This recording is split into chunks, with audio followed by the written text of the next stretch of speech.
Good morning, everyone, and welcome. My name is Elizabeth Church. I'm the Academic Vice President here at the Mount, and I'd like to welcome you to this most joyous event. Would you please stay standing for God Save the Queen?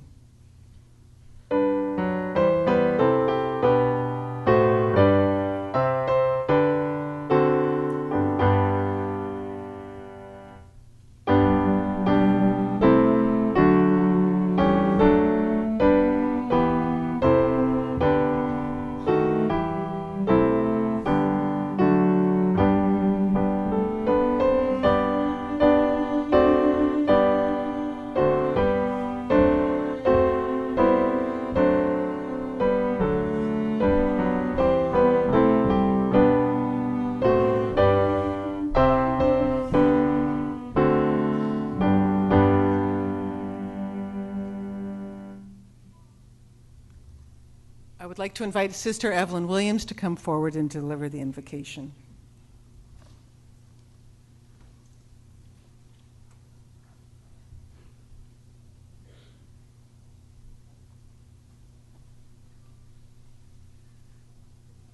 And so we pray.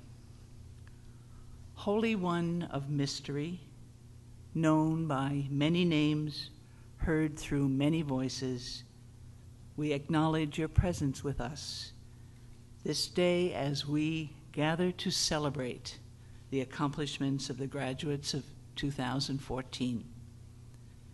As we call to mind the path that has brought us to this day, we remember the times of new beginnings, adjustment, struggle, happiness, and success. And we bring all of these memories to our celebration today, knowing their place in our journey towards fullness of life. We remember with gratitude those who have encouraged, taught, and nurtured us on this journey. For proud parents, grandparents, spouses, and children, for teachers, for mentors, and for faithful friends. People whose love, encouragement, and support helped deepen our faith in ourselves and our commitment to our goals. Bless us as we move beyond the vision of this day. Be with us as we draw upon the wisdom and experience gained here and continue to use our many gifts of intellect, heart, and soul to bring about a world of peace and justice for all. Amen.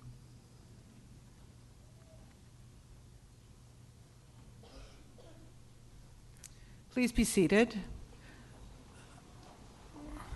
I'd like to invite our President and Vice Chancellor, Dr. Ramona Lumpkin, to come forward. Let's let everybody get settled. And I'd also like to mention that this week, Dr. Lumpkin was made one of the top 50 CEOs in Atlantic Canada, so I'd like to congratulate her for that.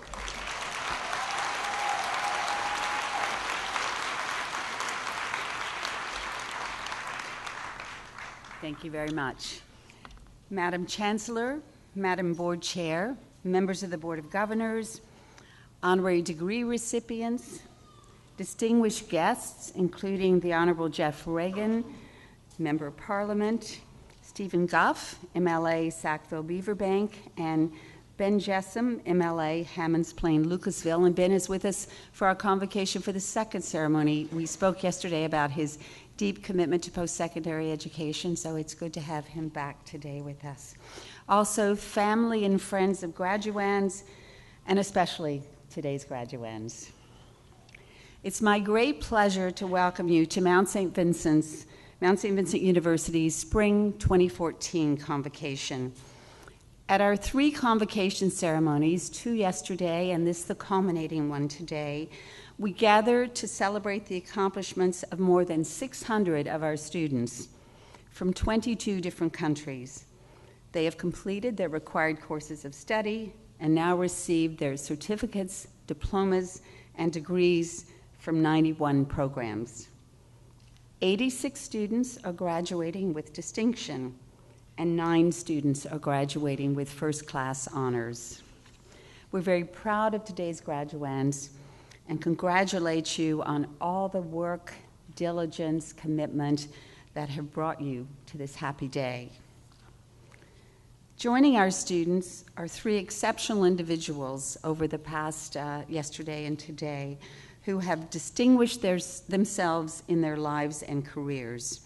Their commitment to education and their leadership in their fields will serve as an inspiration for our graduates, as these women have accepted or will accept today honorary degrees. We're proud to share our spring convocation with 3 very accomplished women. Yesterday, Denise Leahy, corporate leader, volunteer, community activist, Mount grad, and past member of the Mounts board. Mount grad 50 years ago this week, so it was wonderful to have Denise Leahy back again and celebrate her.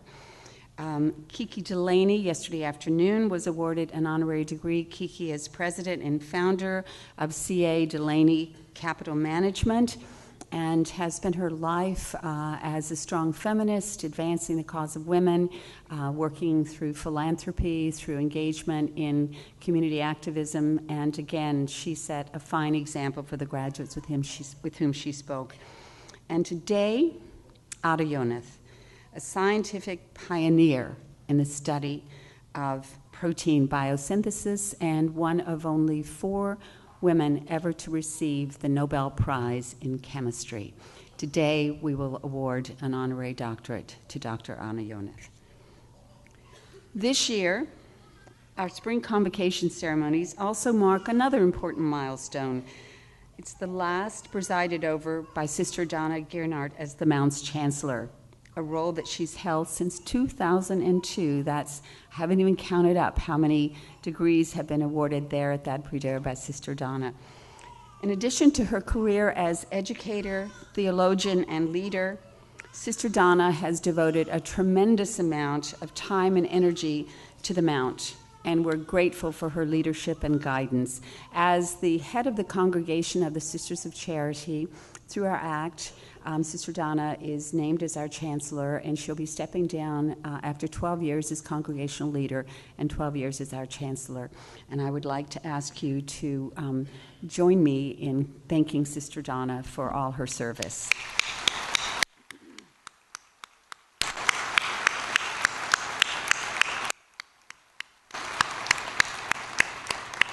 And I should say that after many convocations in which she participated in awarding honorary doctorates, this month Sister Donna herself was awarded the Doctorate of Sacred Letters by St. Mark's College in British Columbia, so we congratulate her for that accomplishment as well.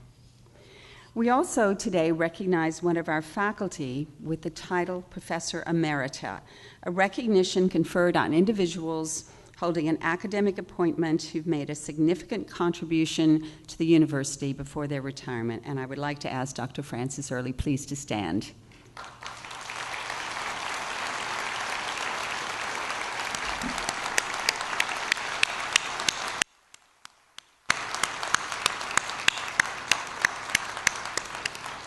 You got a great round of applause before you keep standing. I still have some things.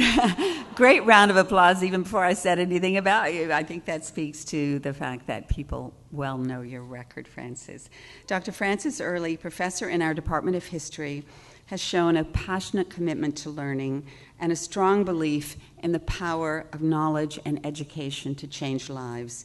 She's sustained the pursuit of the Mounts' values and mission, including academic excellence, social justice, the education and advancement of women, and the development of thoughtful, engaged citizens. Dr. Early was a founding member and the first president of the Canadian Women's Studies Association. She was also a leading force in the establishment and promotion of women's studies at the Mount. She chaired the committee that created the interdisciplinary BA program in women's studies and also served on the Peace and Conflict Studies Committee, the Cultural Studies Committee, and acted as chair of both the Department of History and the Department of Women's Studies. Her record of dedicated and excellent service to the university community over more than 3 decades, and her outstanding contributions to the historical profession and to the field of women's studies have been exemplary. Congratulations, Dr. Early.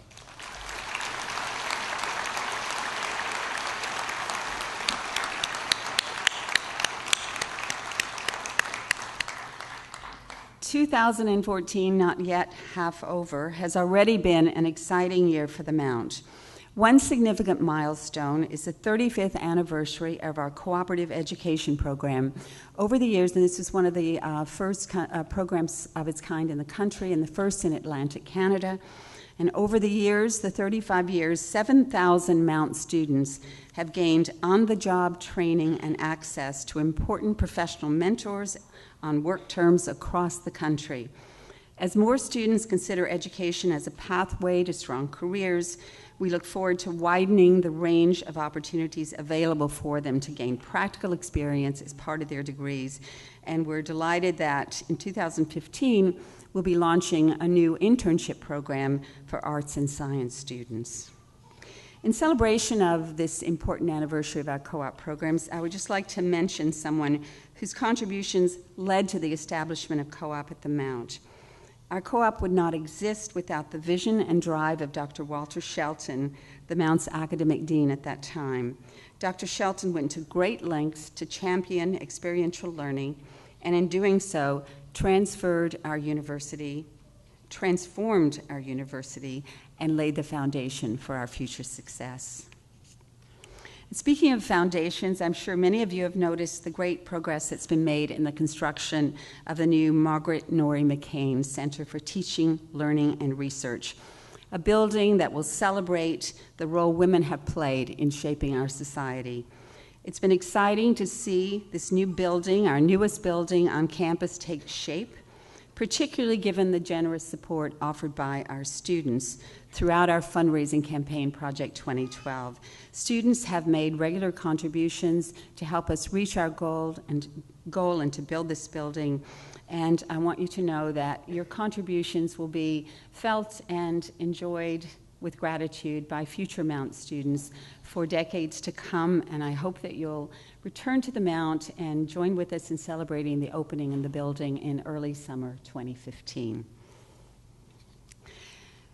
Every day that I spend at the Mount reminds me of how lucky I am to be here, how fortunate that my personal journey and pathway brought me to this wonderful institution. I'm delighted today to see so many vibrant members of the Mount community counted among today's graduates. We have athletes, student volunteers, student union members, some of our own staff members receiving degrees, certificates over this the spring convocation, and it's a privilege to see that success and join them in today's celebration. Graduands, I wish each of you all the fruits of your labors, all that you have earned through the hard work that you've devoted to pursuing your education to a successful completion at the Mount. And I do know, because I know the work that you've done and the engagement that you've had while you've been a student here, I know that you will take your learning, take your knowledge, take your accomplishment out with you into the world and use it to the benefit of the communities and the society to which you belong. So congratulations, and I wish you all the very best in the journey ahead. You know firsthand the value of the education that you've received at the Mount, and you know how much the Mount's dedicated faculty and staff have contributed to that education and to getting you here today. As we begin our proceedings, I invite you to join me in thanking both the dedicated individuals on the Mount's faculty and staff who've helped you on your journey, but also the many family and friends who have, in many cases I know, made sacrifices, supported, assisted, and helped you along the way. So I ask you to join me in applauding all those that brought you here today.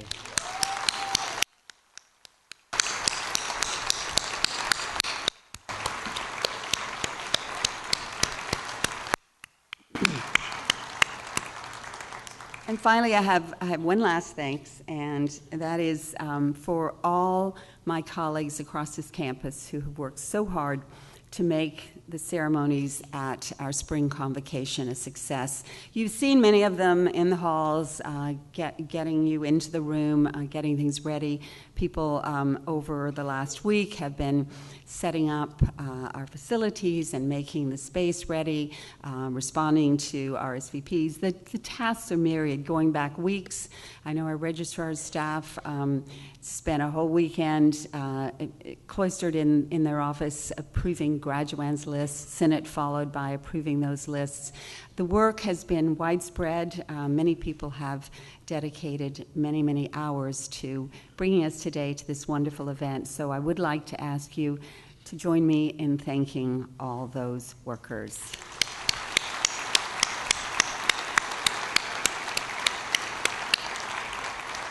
Thank you very much.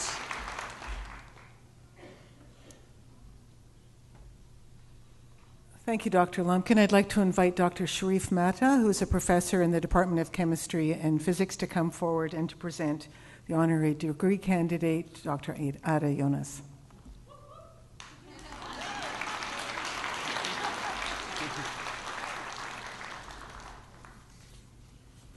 Good morning, everyone. Madam Chancellor, Madam President, Madam Chair of the Board of Governors, I have the distinct honor today to present to you for the degree of Doctor of Humane Letters, Dr. and Professor Ada Jonas. A native of Israel, Ada Jonas was born in Jerusalem in a hardworking, loving, but otherwise underprivileged, and I should say rather unprivileged and underprivileged family that otherwise valued education. Dr. Jonas graduated from the Hebrew University of Jerusalem with a bachelor degree in chemistry and a master degree in biochemistry. She later on earned her PhD in X-ray crystallography from the Weizmann Institute of Science, where she is the current director of Helen and Milton Kimmelman Center for Biomolecular Structure and Assembly. Early in her career as a scientist, Jonas spent postdoctoral research stays at Carnegie Mellon University and MIT, the Massachusetts Institute of Technology. She has also spent some time in the laboratory of the eminent chemist and Nobel laureate, the late Professor William Lipscomb of Harvard University, a stay that apparently inspired her to pursue solving the atomic structure of very large biological molecules. And the ultimate challenge in this area is to solve the structure of the largest known such entity, which is called the ribosome. Now, X-ray crystallography, X-ray crystallography, the field to which Ada has contributed so much to expand and develop, but not only to expand and develop, but use to solve the structure of the ribosome, is the science that what is X-ray crystallography? It is the science that determines the position of atoms in space from the way X-rays scatters from a crystal. Incidentally, in 2014, the United Nations General Assembly has declared 2014 as the International Year of Crystallography, to mark the centennial of the birth of X-ray crystallography. Canada has been chosen as the location, the country, to host the world event celebrating this year. And this will happen this August in Montreal. And if I quote from the UNESCO website, quote, "Although crystallography underpins all of the science today, it remains relatively unknown to the general public." And this is quite accurate. This is my statement. I back to the quote. That is one of the reasons why the United Nations General Assembly proclaimed 2014 as the International Year of Crystallography and requested the UNESCO to lead and coordinate with the International Union of Crystallography the planning and implementation of education and capacity building activities during the year. End of quote. The science of crystallography has been taken to new heights by Ada Yonath, who pushed its frontiers to territories through the thought by the most distinguished scientists in the field, and by most, to be impossible. And according to Professor Lou Massa, who is present today and who came all the way from New York, I can't see, I don't have my glasses. Can you wave, Lou? Oh, there you go. Thank you. Who came all the way from the City University of New York to attend this ceremony, and who has interviewed Jim Watson of Watson and Crick's fame for the discovery of the structure of DNA, the famous alpha helix.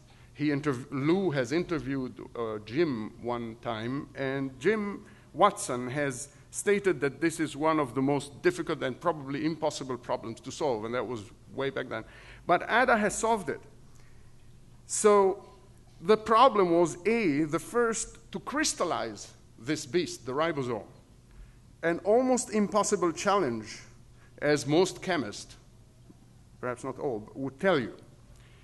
Solving its atomic structure is yet another almost impossibility.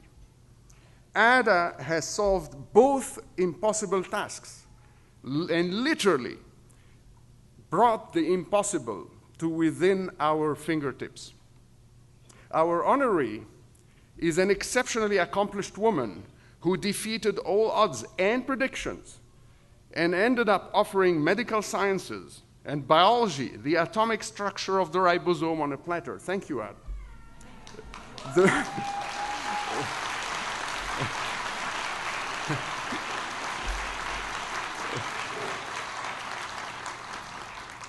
The ribosome, for those who are not familiar, is the cell organelle responsible for translating the genetic code in our DNA into a functioning protein. You are a blue-eyed, 5'4" tall, thin brunette with dark hair because the genetic information that has been passed into your DNA through millions of years of evolution have been faithfully translated by the ribosome into blue pigment in the iris of your eyes, etc. A large proportion of all known antibiotics cure our disease today because they select the ribosome of the bacterium and leave your own ribosome alone. And because there are subtle differences in the atomic structure. So the drug designer exploits this subtle difference in order to achieve such selectivity and cure our diseases. Thus, the discovery of the atomic structure of the ribosome has already improved our day-to-day lives by providing the necessary knowledge that to target the disease by killing the ribosomes of the bacteria and the cancer cells, equally importantly, leaving ours alone.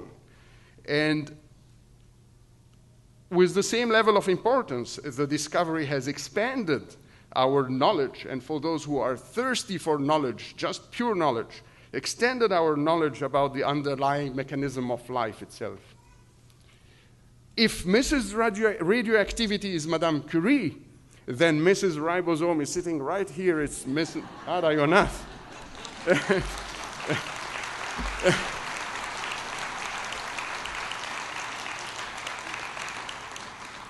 It is not surprising, then, that her lists of honors and prizes and distinctions and awards and honorary degrees, etc., from left and center, would take more than 3 times the time I'm allowed to here.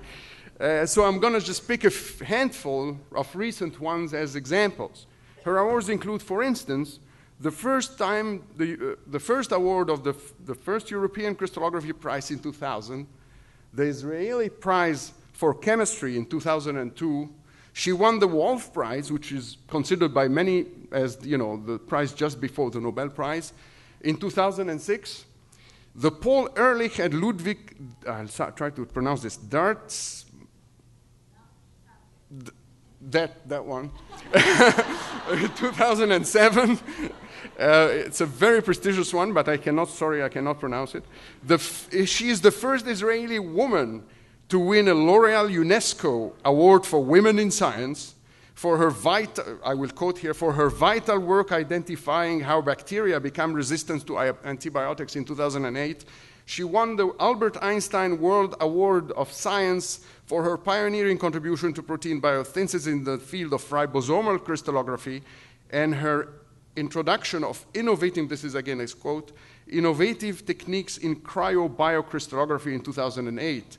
In 2009, she won the Nobel Prize in Chemistry along with Thomas Stites and Venki Ramakrishnan in 2009, and she has a numerous honorary degree, but to our credit, this is the first Canadian honorary degree she gets today from Canada.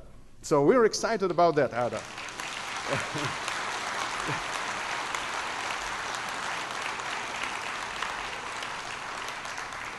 It is noteworthy to mention that Ada Yonath is one of only 4 women in the history of science to have ever won a Nobel Prize in the field of chemistry. Madame Curie in 1911 is the first. Ada is the most current. And in between, Irène Joliot-Curie, who is the daughter of Madame Curie, for the discovery of artificial radioactivity, that's the daughter, the mother, the natural radioactivity. Dorothy Crawford Hodgkin for the discovery of X-ray structure of many, many important biological molecules, including vitamin B12 that you take every day. Our mission statement here at the Mount states, and I quote again, "We are inspired by our strong tradition of social responsibility and our enduring commitment to the advancement of women." And here is the woman in science, Mrs. Ribosome, in recognition of her distinguished and lasting contribution to humankind through truly her extraordinary career and path in science. I ask you, Madam Chancellor, in the name of the Senate of Mount St. Vincent University, to confer on Mrs. Ribosome, on Dr. Ada Yonath, the degree of the Doctor of Humanities, honoris causa. One more thing I want to say, Brucha Haba'a LeCanada Ada Yonath. Welcome to Canada, Ada Yonath.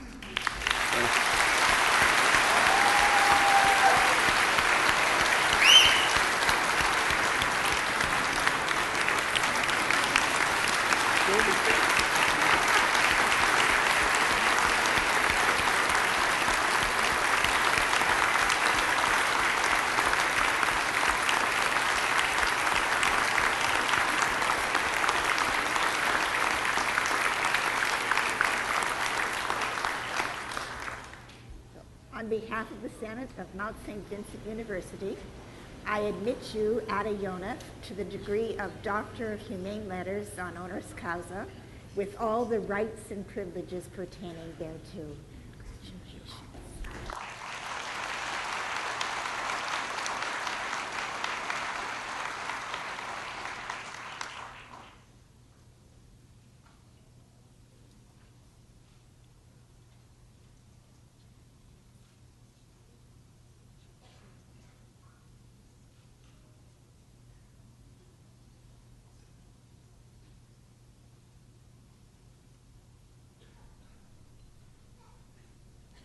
Yeah, these medieval robes take a little bit of adjusting to get them working correctly.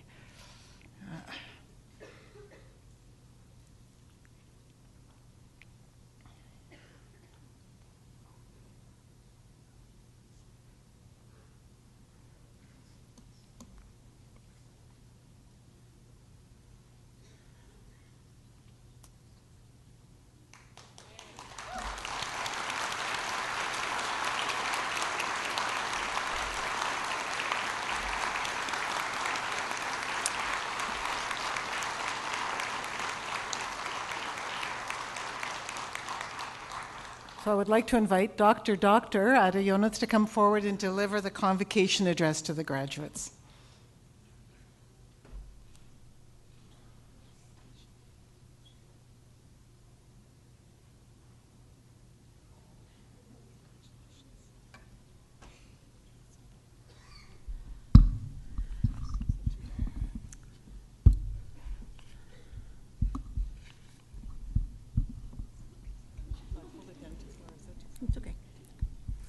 Good morning. I'm really thrilled to get this honorary doctorate, although I have many. You heard it already. It's nothing that I try to sell myself. But it's the first one in Canada. And the reason that I got it, the project that I got it for, the very beginning of it started in Canada, in, don't laugh, Banff National Park in the spring. I want especially to thank Sharif for nominating me and for giving my lecture right now. As I told you, only a few mistakes and otherwise perfect. So, shall I repeat it? Look, I prepared a lecture. But instead, I want to thank again and start with a different way, which I thought about while I was listening to my own work. So I'll start with questions that I'm asked recently, questions and answers, and maybe if you want to ask more, don't hesitate, I'll try to answer. So one of the first questions that I'm meeting now many more media people. I was nothing for the media until the Nobel, but now I'm an item. And most of them ask, what is the difference between before or after? Or what, anything new in your life? And you know what is my main answer to them? Before this, before the prize, earlier, you didn't pay attention to me. Now you are here, I have to talk to you. That's a big difference.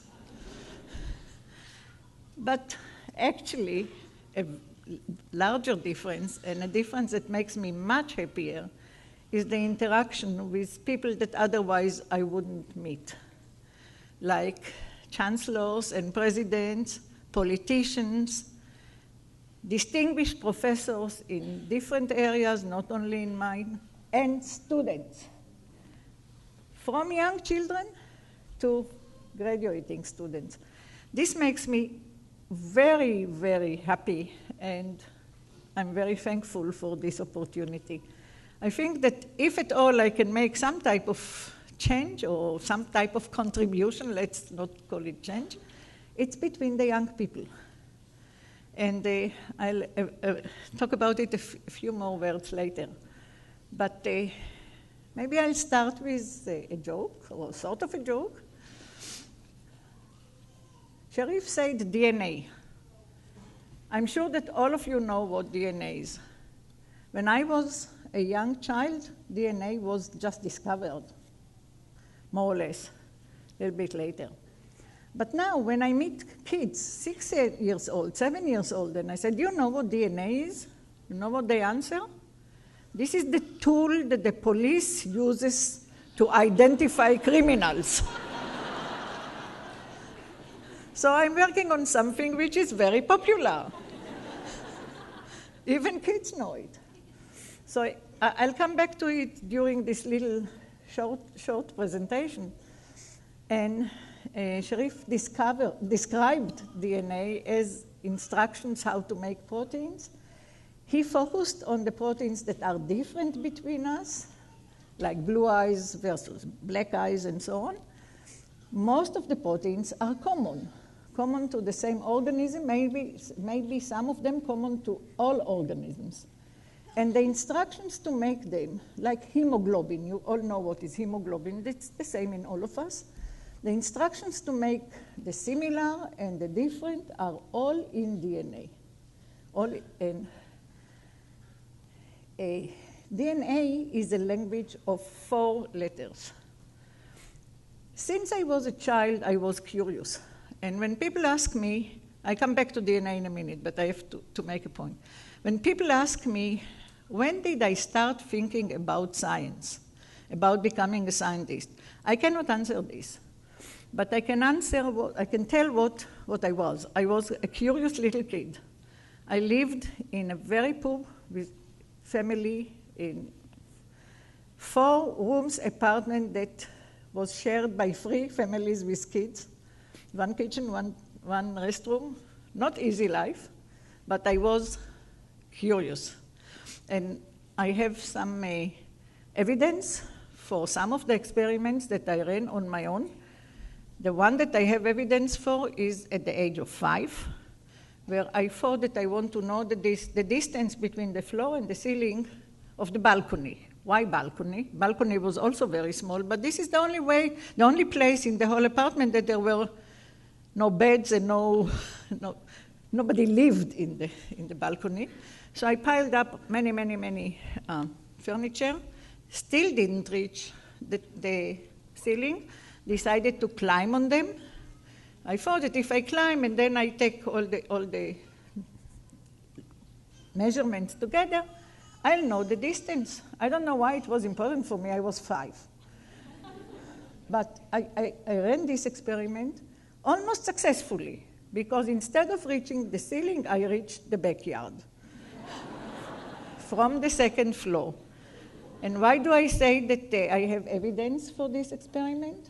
I broke my hand, 11 fractures. I was half a year in cast, and all my pictures from this age are with cast. So there is evidence, and also it shows that this experiment never got to the end. So this little corner in the balcony was also the position where I did my 2nd experiment. I made many experiments, but the 2nd that led to catastrophe. And this is when I try to find out if water will pass through a piece of wool faster or slower than kerosene. Do you know what kerosene is? It's something that is used for making light. It's like oil, but like benzene, but before it was purified. So I had my 2 beakers, one next to the other, and I started this experiment, and my father was a smoker. Sorry about that. My mother told him to smoke only on the balcony. So you can imagine what happened. This time I didn't fall down, but I put the house on fire. So my curiosity, which if you ask me what was my driving force in science, is curiosity. And if I may say now what is my opinion, what are the properties that are needed, are required, are better be with scientists, there are 4 of them. Curiosity, and more curiosity, and even more curiosity and passion. So if one is, you young people, if you're really curious about whatever is interesting for you, and you have passion, go ahead. It's my little advice. And this is what carried me. And people ask me, when did I decide to be a scientist? I never did. It all happened. So as I told you, I was born and raised in a very poor family. My father died when I was 11, and there was a little child, almost 3, at home, my sister. Before that, my father was always ill. I thought that the definition of a father is a person that is taken to the hospital, is being operated on, comes back home, and we have to care that he's happy and he doesn't have aches and so on. This was my imagination of what father is. And then he died. And my mother was not very well and not very educated, so I had to help.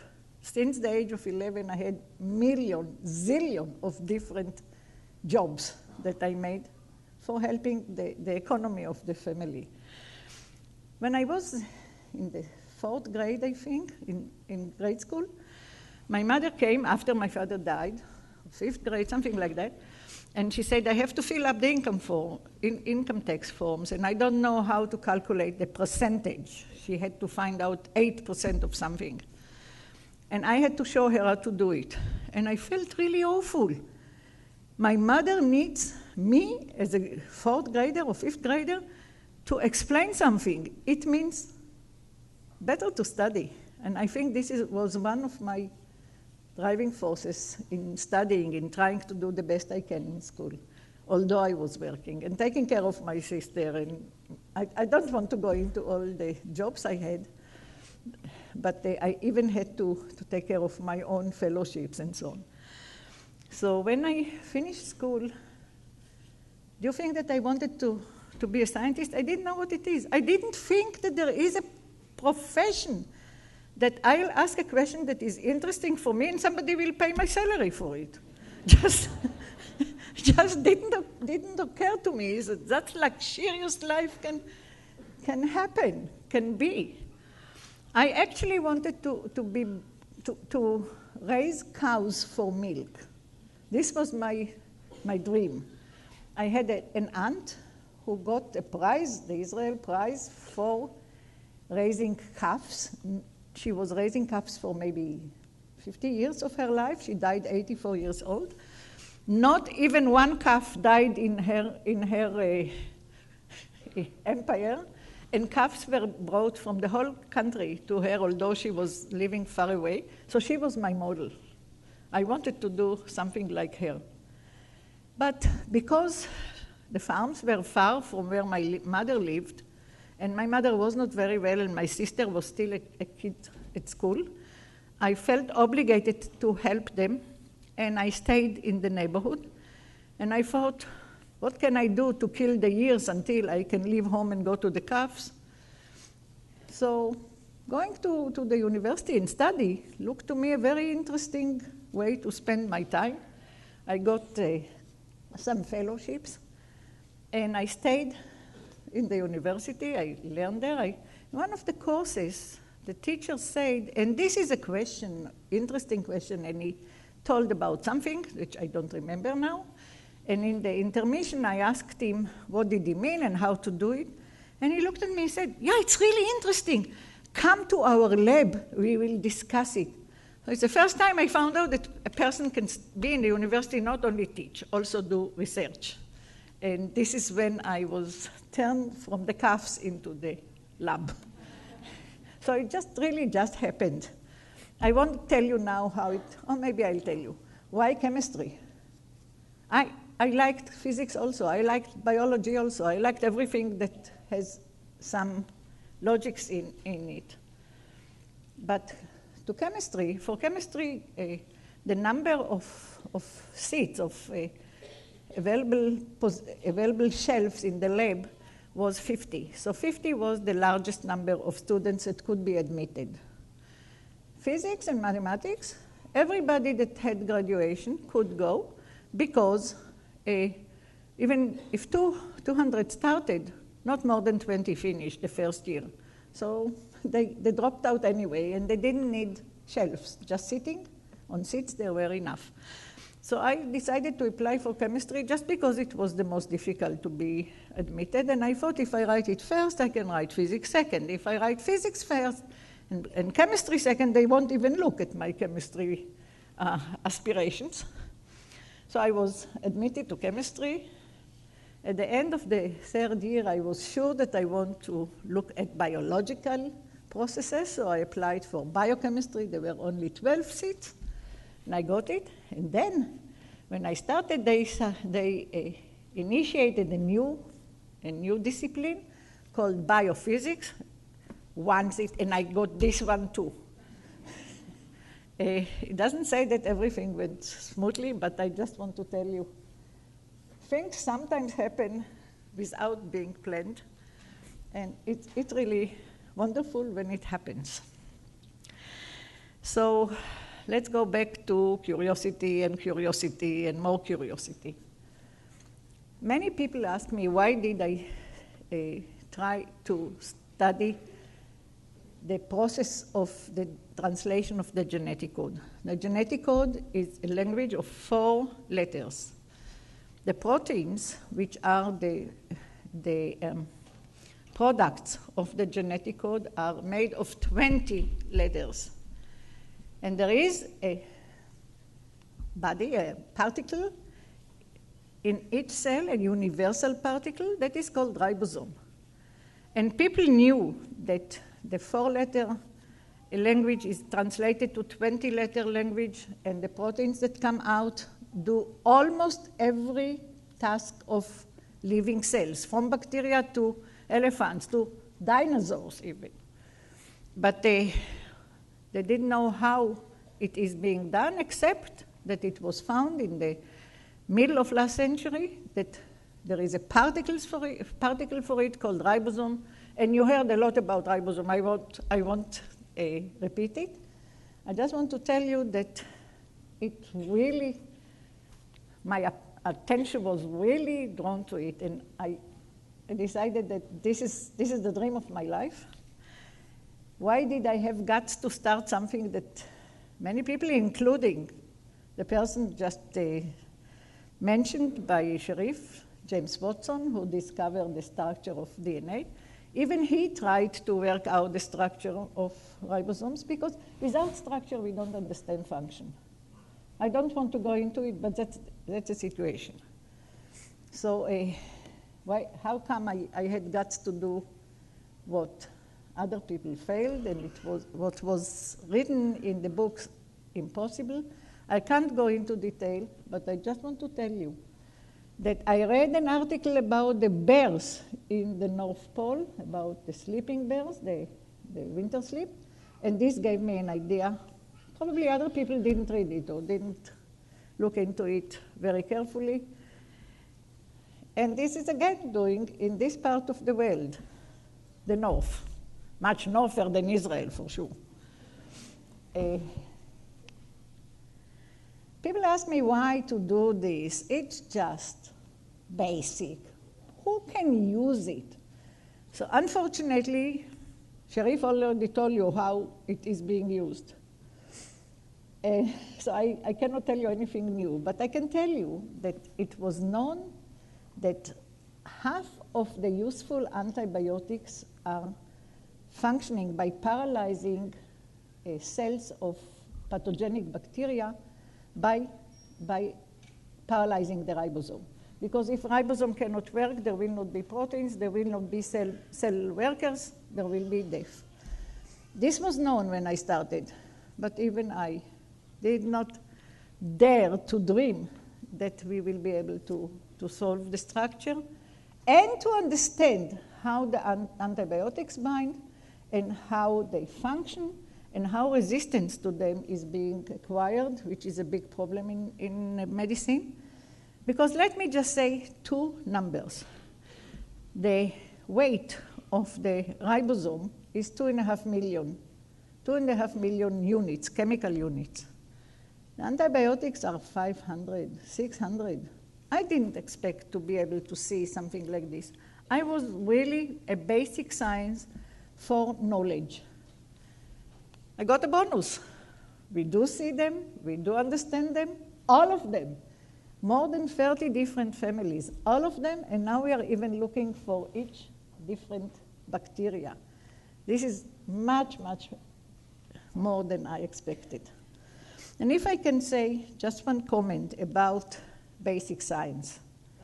In my opinion, any piece of information that was not known before, any piece of knowledge that was not available before studies is important.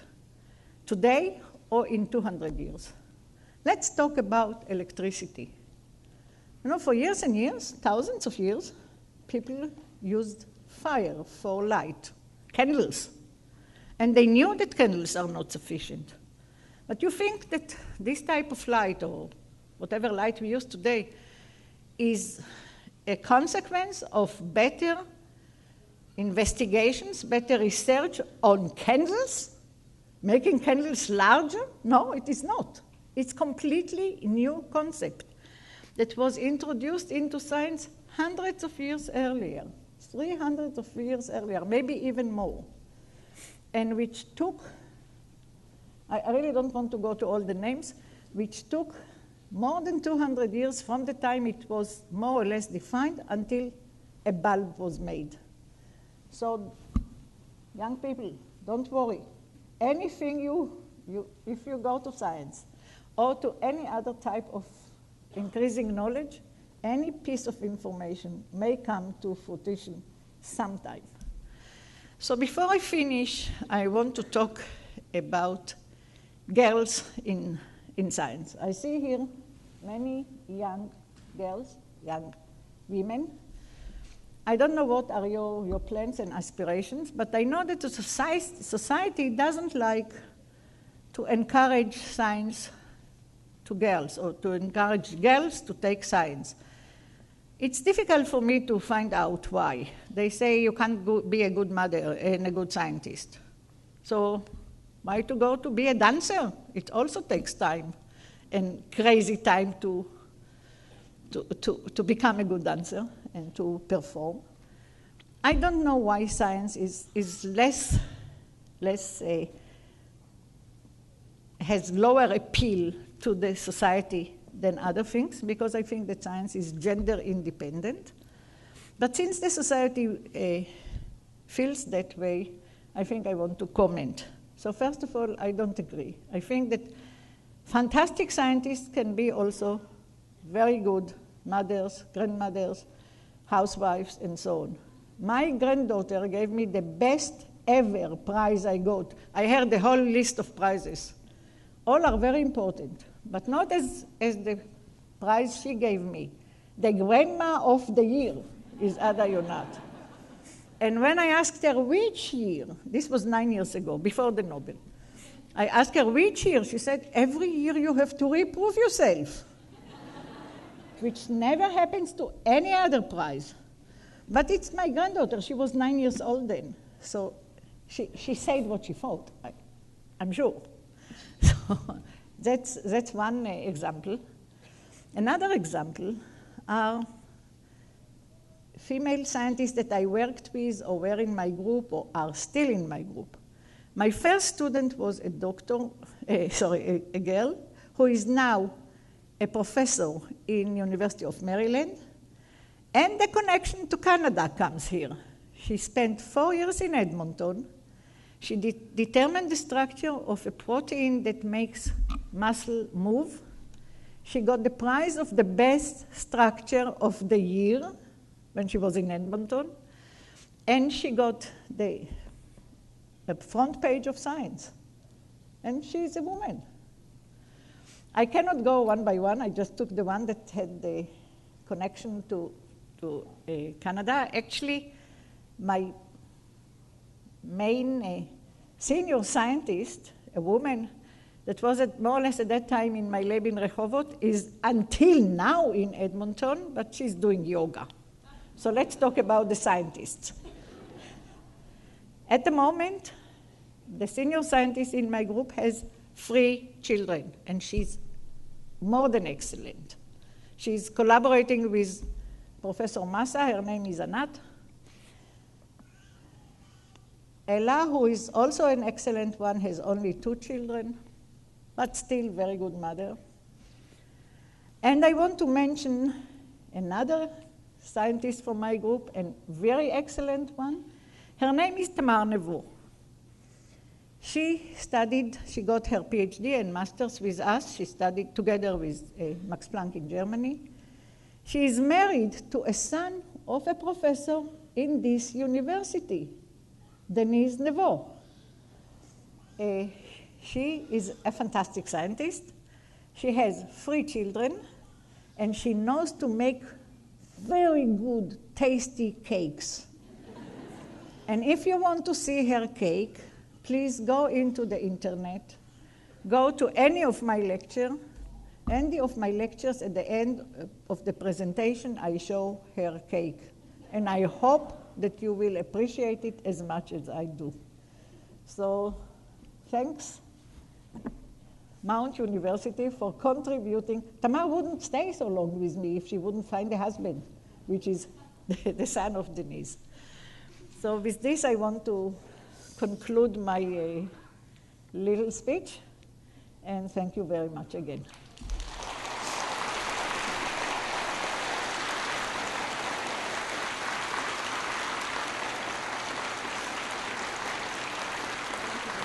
Is it okay? Yes, thank you. That was wonderful. Thank you.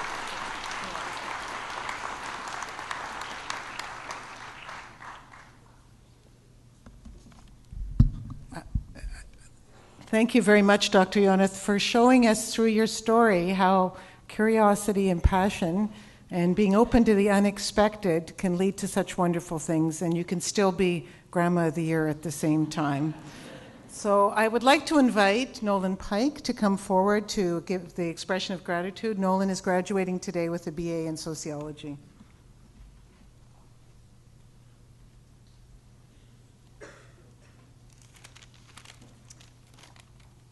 Dr. Yonath, on behalf of the spring 2014 graduating class, it is my great honor to express our gratitude to you for taking the time out of your schedule to come and celebrate with us today, and to congratulate you on receiving your honorary degree.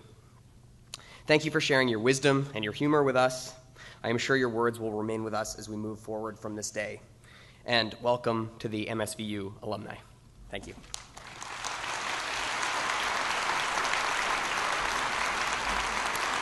Thank you, Nolan. I'd like to introduce you to our two wonderful musicians who are with us pretty much every convocation for many years. Shimon Volt, and as you see, he was just introducing himself to Ada Yonath. Shimon is also from Israel, and he whispered to me, she's famous in Israel.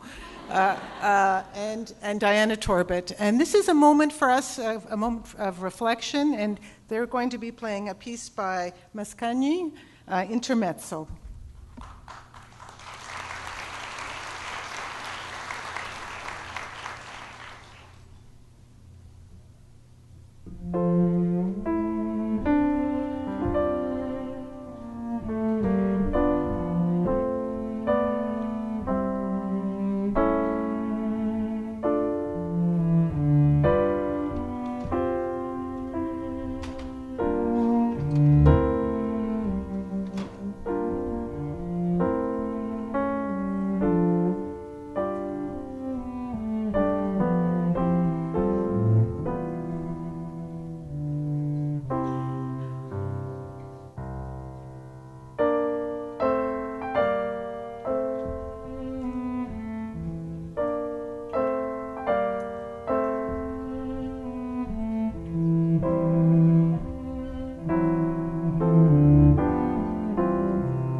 I'd like to invite Lisa Wynot, who's president of the Alumni Association, to come forward.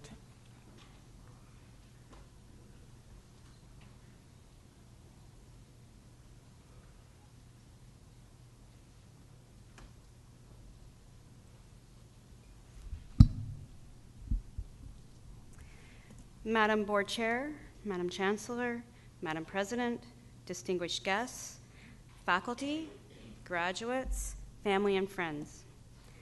As president of the Mount St. Vincent Alumni Association, I've had the distinct honor of bringing you greetings and congratulations on behalf of all Mount alumni. 20 years ago, I sat where you're sitting now, patiently waiting among my friends and peers to cross the stage to receive a parchment that represented years of hard work and dedication. Today is a celebration of your personal and academic accomplishments. It's also an opportunity to look forward to the future. I encourage you to enjoy every minute of today. Students come to the Mount in a variety of ways. Some are full-time students, some are part-time, some study via distance, some on campus, some are mature, and others are international. Regardless of how you came to the Mount, as alumni, you are now part of a rich and rewarding legacy of the Mount. We're not only an important part of the Mount's past, but also its future. Throughout your time at the Mount, your experience has been shaped by Mount alumni.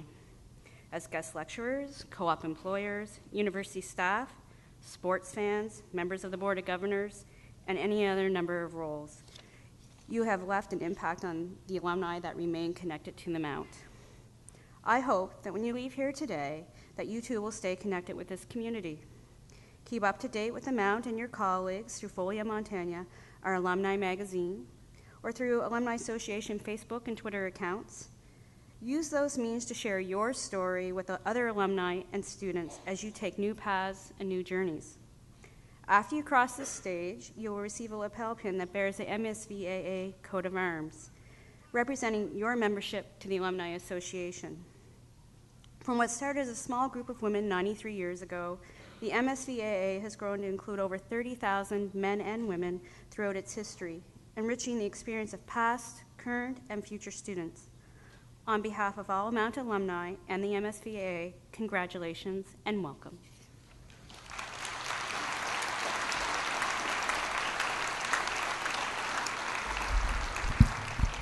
Thank you, Lisa. And now is the moment for which we've all gathered for, to see our students become our graduates. And I know many family and friends would like to take pictures. Please feel free to come down to the stage as your graduate crosses the stage. We ask you not to come onto the stage, however. And I would like to invite now Dr. Brooke Taylor, our Dean of Arts and Science, to come forward.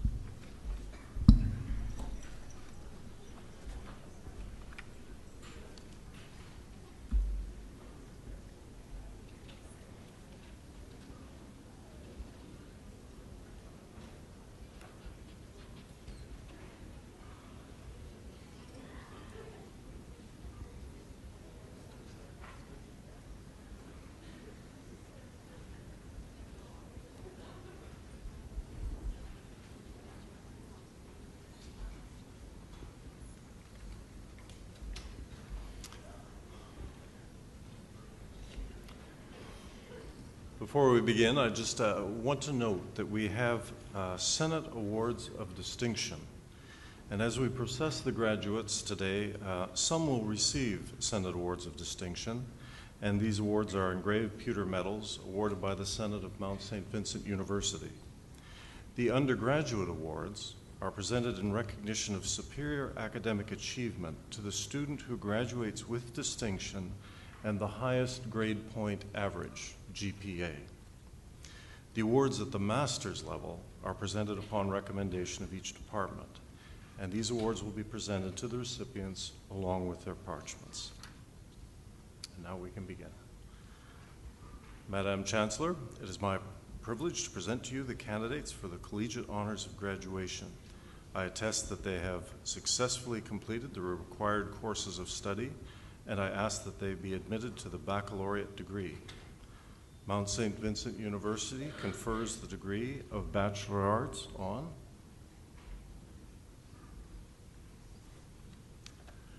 Sarah Pascal Aiken.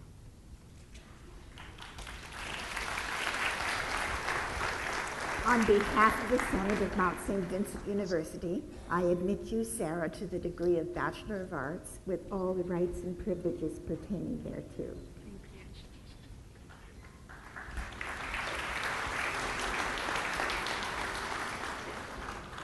on Sadie Bauman.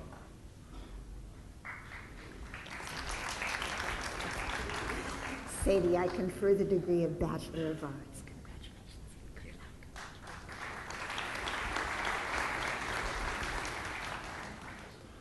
Rebecca Bluan. Rebecca, I confer the degree of Bachelor of Arts.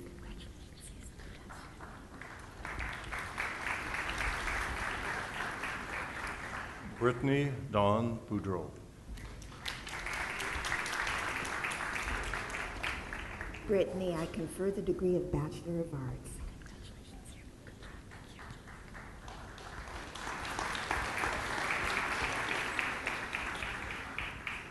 Josie Lynn Boutlier with distinction. Josie, I confer the degree of Bachelor of Arts.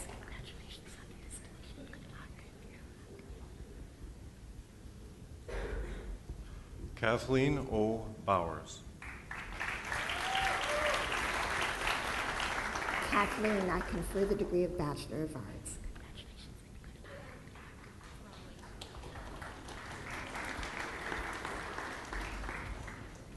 Kayla Bromley.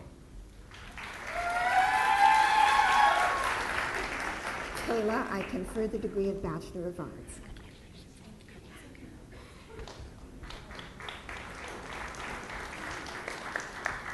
Lindsay Carr. Lindsay, I confer the degree of Bachelor of Arts.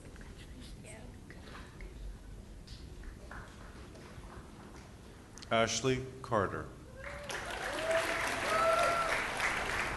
Ashley, I confer the degree of Bachelor of Arts.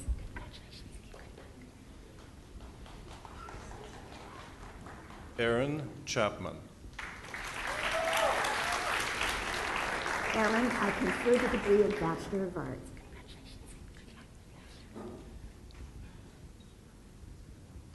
Carissa Connors. Clarissa, I confer the degree of Bachelor of Arts. Jillian Crowell. Jillian, I confer the degree of Bachelor of Arts.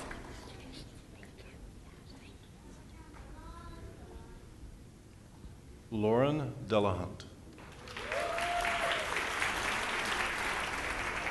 Lauren, I confer the degree of Bachelor of Arts.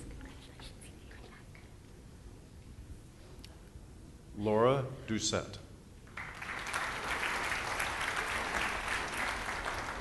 Laura, I confer the degree of Bachelor of Arts.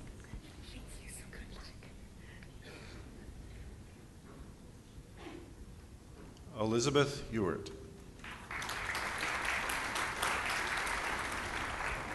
Elizabeth, I confer the degree of Bachelor of Arts.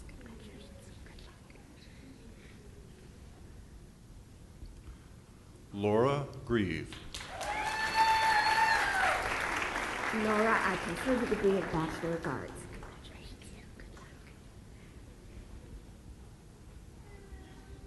Charisse Hart. Charisse, I confer the degree of Bachelor of Arts.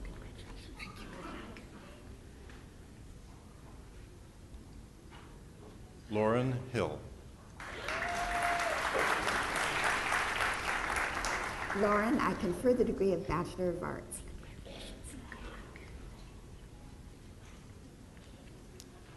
Taylor Hull. Taylor, I confer the degree of Bachelor of Arts.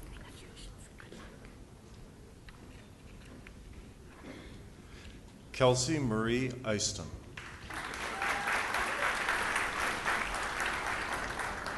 Kelsey, I confer the degree of Bachelor of Arts.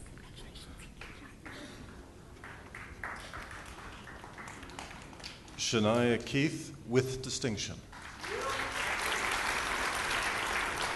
Shania, I confer the degree of Bachelor of Arts. Victoria Heather Kester with distinction. Victoria, I confer the degree of Bachelor of Arts.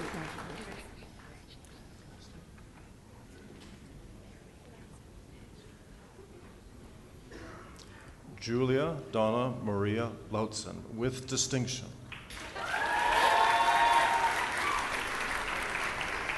Julia, I confer the degree of Bachelor of Arts.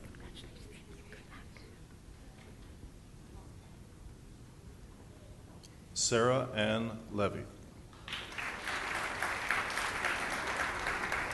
Sarah, I confer the degree of Bachelor of Arts.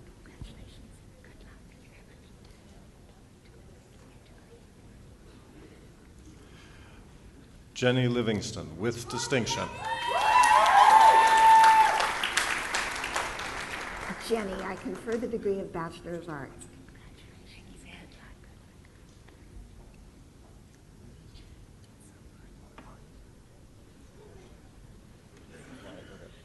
Amber Danielle Lyons.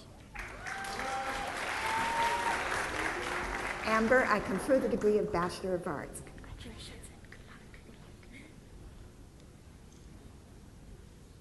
Lauren Ashley McDonald.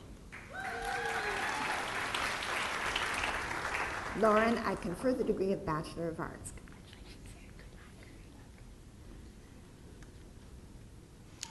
Samantha C. McDonald. Samantha, I confer the degree of Bachelor of Arts.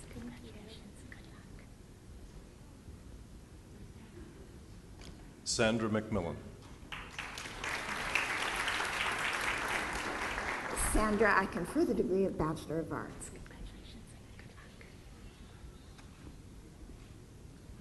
Allison Miller, with distinction. Allison, I confer the degree of Bachelor of Arts.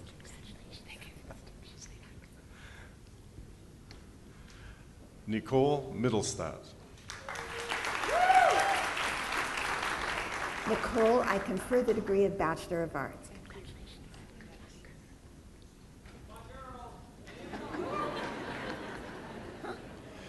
Emma Lee Morton. Emma, I confer the degree of Bachelor of Arts.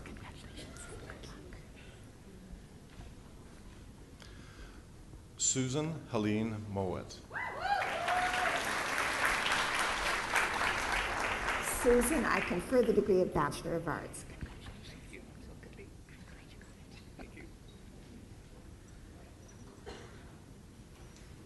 Haley Rebecca Myra. Haley, I confer the degree of Bachelor of Arts. Renee O'Neill. Renee, I confer the degree of Bachelor of Arts.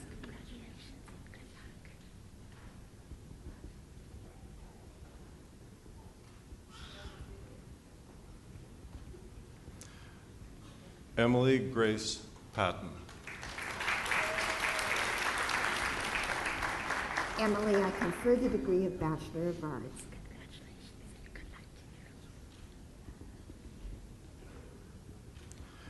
Leah Phillips, with distinction.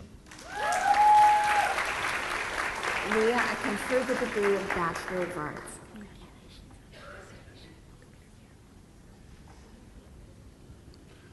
Rebecca Power. Rebecca, I confer the degree of Bachelor of Arts.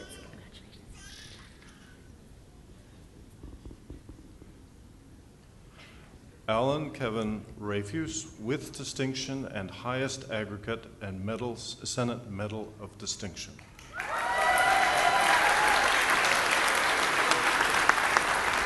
Alan, I confer the degree of Bachelor of Arts.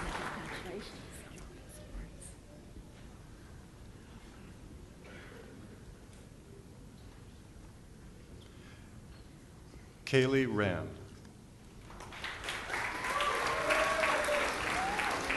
Haley, I confer the degree of Bachelor of Arts.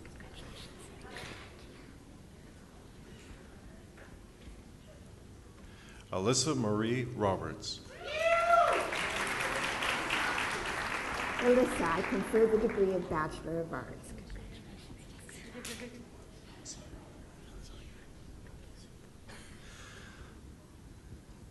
Fatima Sabra with distinction.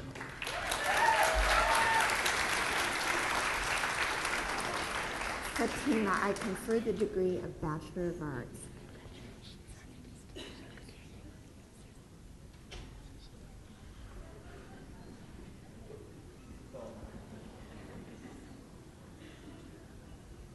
Nuth Nasser Saleh.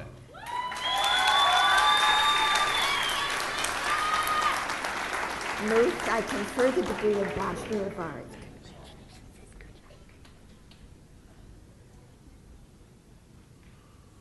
Noor Saleh.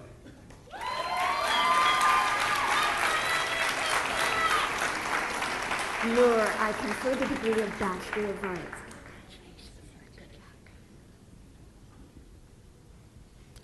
Amanda Sedge.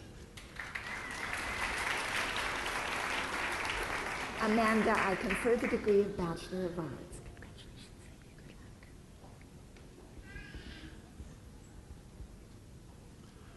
Shannon Shepard.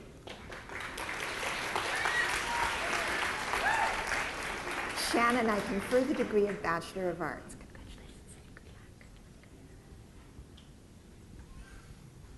Blake Smith.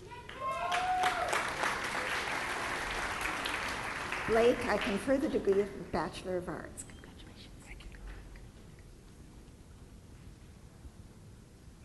Kaylee Smith. Kaylee, I confer the degree of Bachelor of Arts.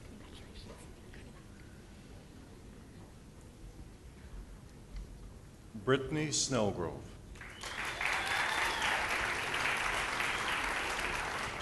Brittany, I confer the degree of Bachelor of Arts.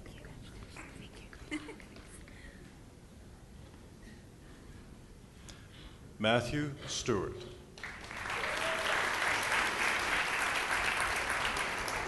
Matthew, I confer the degree of Bachelor of Arts.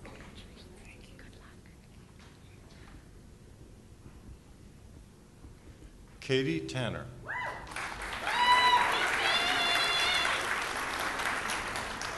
Katie, I confer the degree of Bachelor of Arts.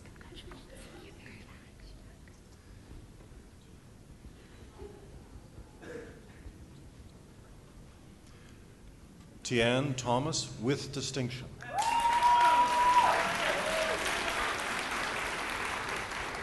Tiana, I confer the degree of Bachelor of Arts.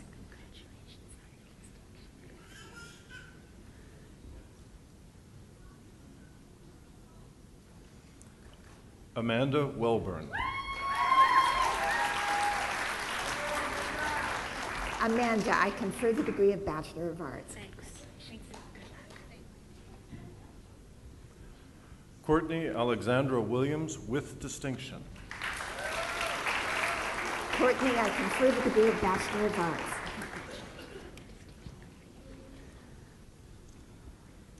These are our Bachelor of Arts graduates.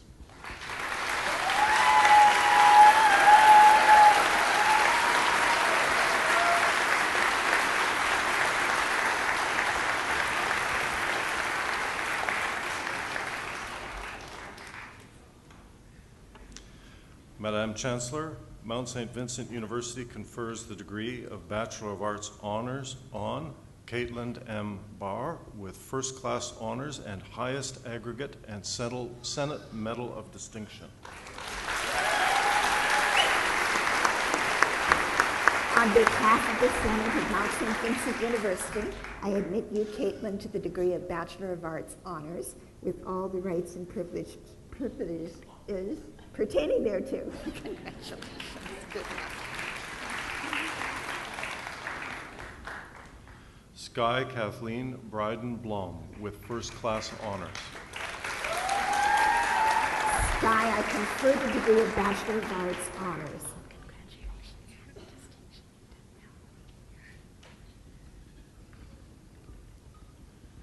Emma Els. Emma, I confer the degree of Bachelor of Arts Honors.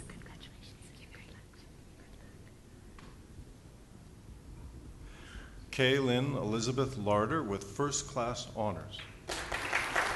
Caitlin, I confer the degree of Bachelor of Arts Honors.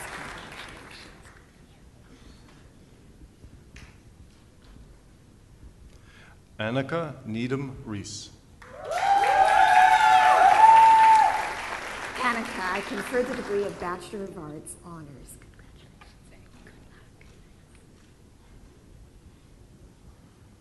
Nicholas Phillips.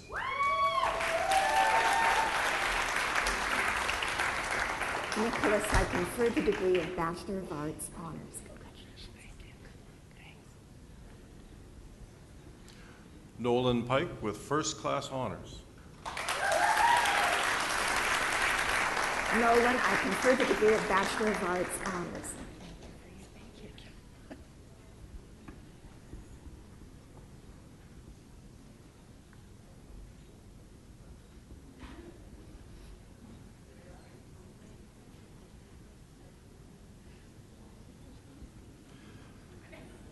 Christina Trites with first class honors. Christina, I confer the degree of Bachelor of Arts Honors.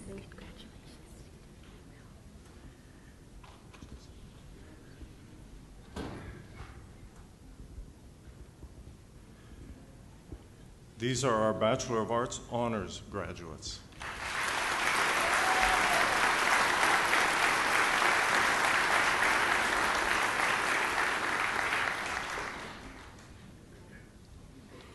Madam Chancellor, Mount St. Vincent University confers the degree of Bachelor of Science on Elisa Amber Alley with distinction.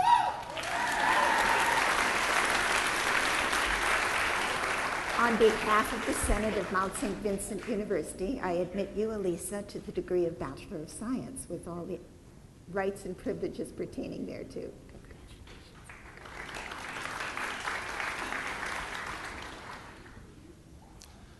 Cecilia Kate Barrett. Cecilia, I confer the degree of Bachelor of Science.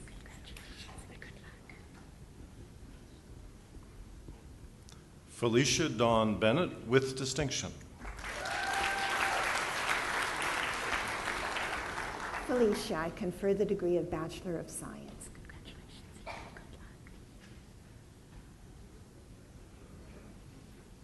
Brittany Burney.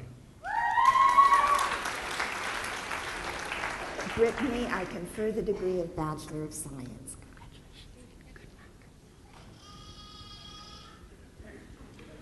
Christopher Ignatius James Cothra. Christopher, I confer the degree of Bachelor of Science.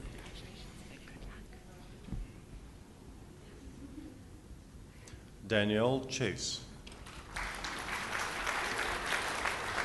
Danielle, I confer the degree of Bachelor of Science.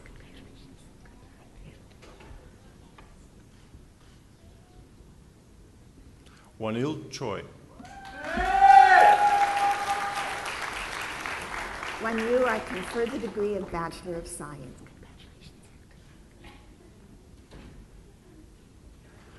Jose de la Torre. Jose, I confer the degree of Bachelor of Science.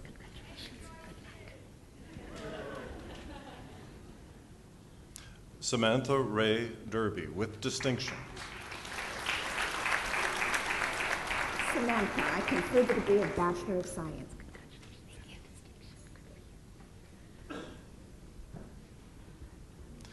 Victoria Marie Derby with distinction.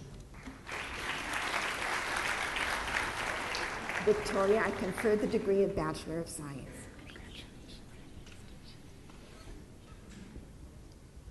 Nicholas John Grant. Nicholas, I confer the degree of Bachelor of Science. Thank you. Brittany Higgins. Brittany, I confer the degree of Bachelor of Science.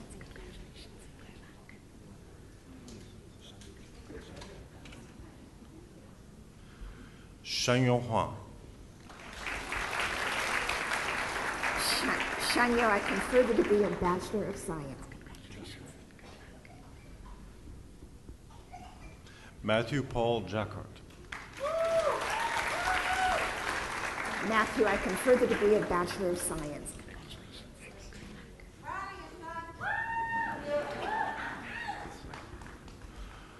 Shondalyn Jessel.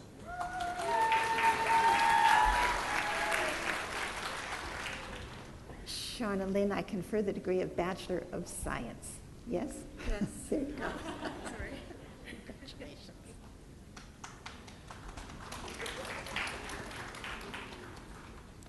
Sean Jake Kelly, with distinction. Sean, I confer the degree of Bachelor of Science.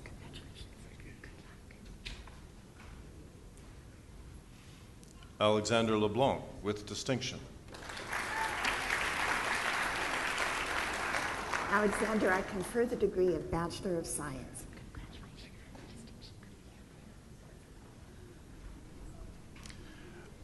Alexis Marina Lefay. Alexis, I confer the degree of Bachelor of Science. Todd Joseph McDonald. Todd, I confer the degree of Bachelor of Science.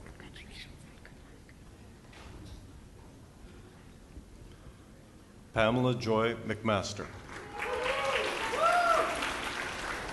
Pamela, I confer the degree of Bachelor of Science.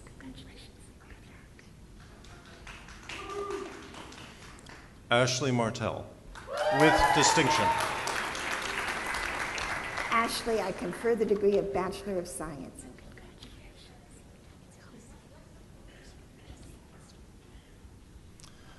Christina Macy. Christina, I confer the degree of Bachelor of Science.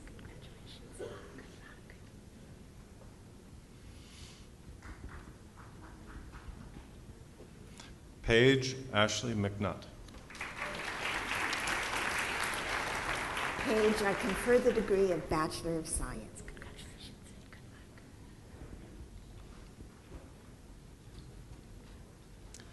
Devin Mills, with distinction and highest aggregate and Senate Medal of Distinction.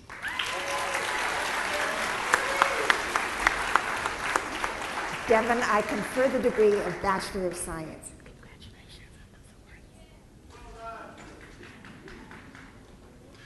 Heather Oram. Heather, I confer the degree of Bachelor of Science.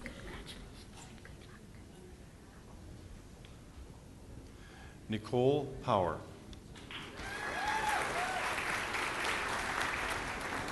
Nicole, I confer the degree of Bachelor of Science.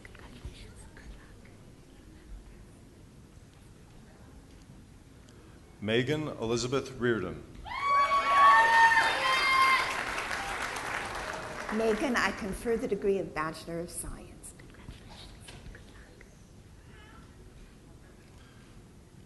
Marlo Dean Reeves. Marla, I confer the degree of Bachelor of Science.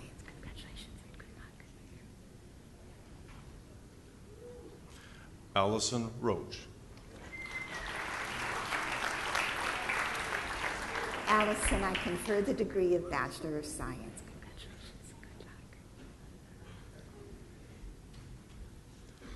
Jessica Mary Romo, with distinction. Jessica, I confer the degree of Bachelor of Science.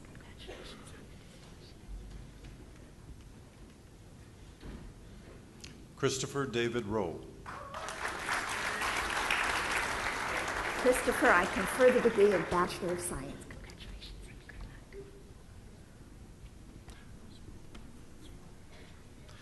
Michael William Sproul, with distinction. Michael, I confer the degree of Bachelor of Science.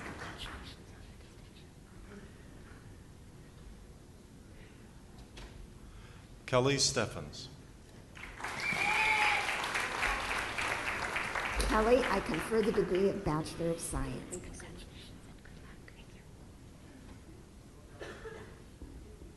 Emma Stratton. Emma, I confer the degree of Bachelor of Science.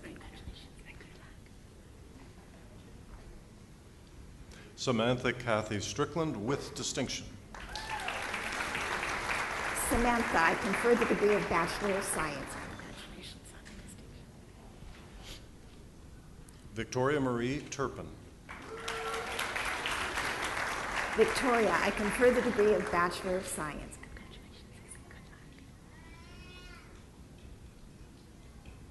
Caitlin Webb. Caitlin, I confer the degree of Bachelor of Science.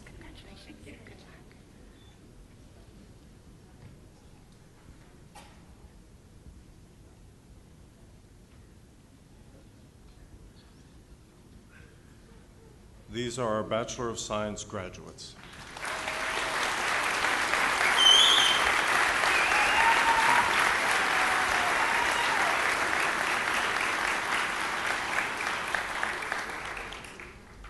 Madam Chancellor, Mount St. Vincent University confers the degree of Bachelor of Science Honors on Mallory Margaret Guthrow.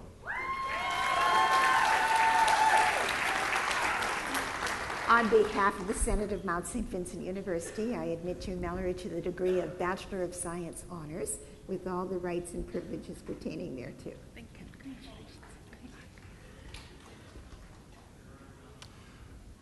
Christine Hammer with First Class Honors and Senate Medal of Distinction.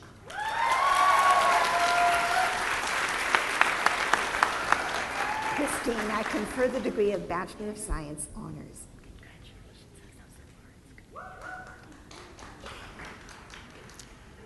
Erica Rudolph.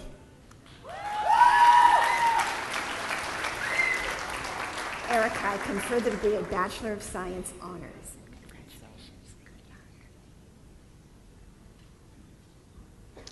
Caitlin Michelle Wilson. Caitlin, I confer the degree of Bachelor of Science Honors.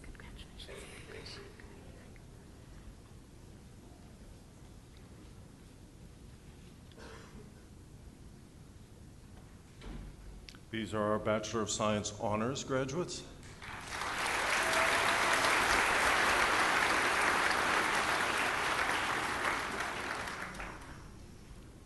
Madam Chancellor, Mount St. Vincent University confers the Honors Certificate in Science Biology on Brittany Marianne LaFay.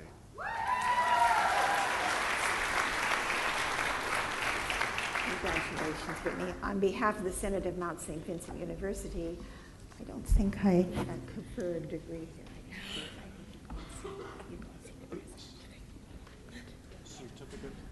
Certificate. Science. Yeah. Honors certificate. Yeah. We're a little confused here.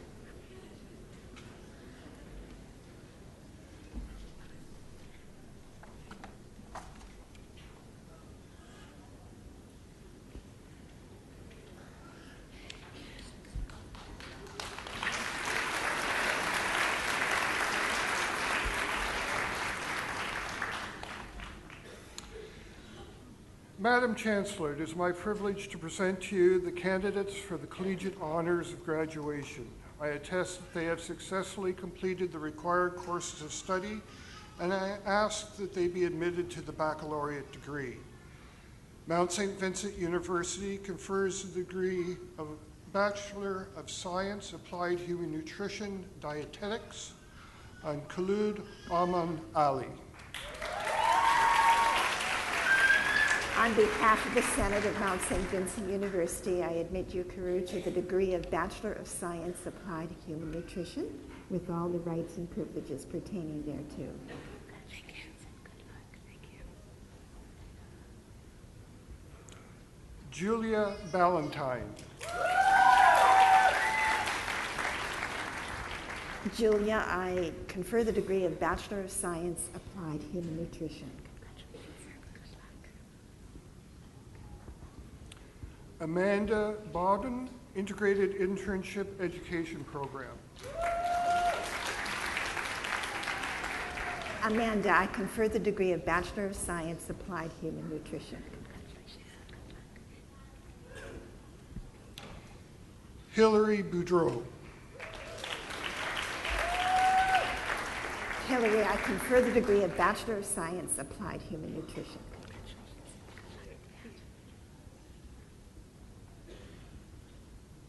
Mary Day.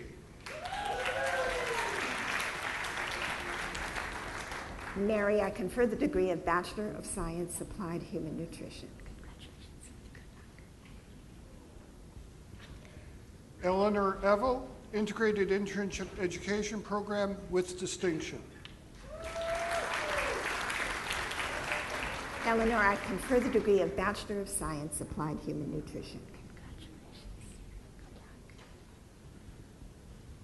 Andrea Fennell, Integrated Internship Education Program. Andrea, I confer the degree of Bachelor of Science, Applied Human Nutrition.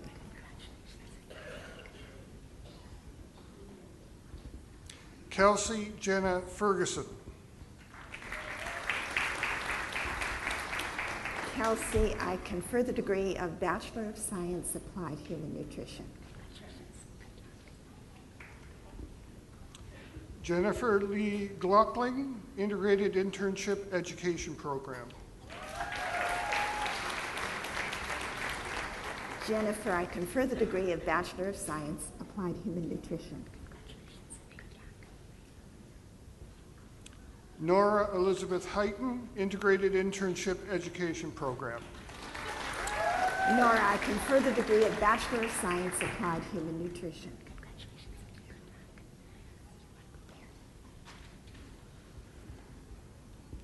Amna Iqbal, Integrated Internship Education Program. Amna, I confer the degree of Bachelor of Science, Applied Human Nutrition. Catherine Joy.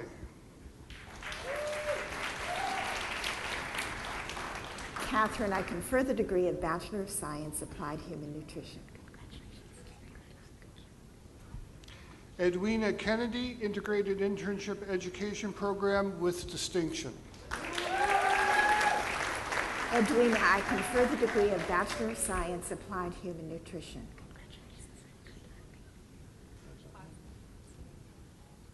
Farzani Kosvari. Farzani, I confer the degree of Bachelor of Science, Applied Human Nutrition.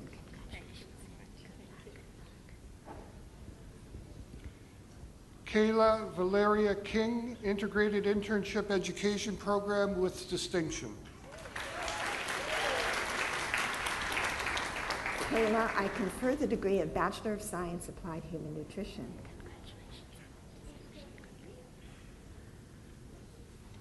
Lindsay Janelle Kreitberg, Integrated Internship Education Program with distinction. Lindsay, I confer the degree of Bachelor of Science, Applied Human Nutrition.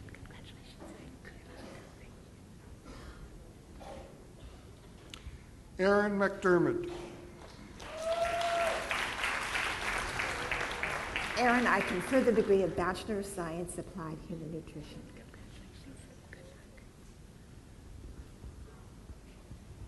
Haley McDonald. Haley, I confer the degree of Bachelor of Science, Applied Human Nutrition. Nicole Christine Meister. Nicole, I confer the degree of Bachelor of Science, Applied Human Nutrition.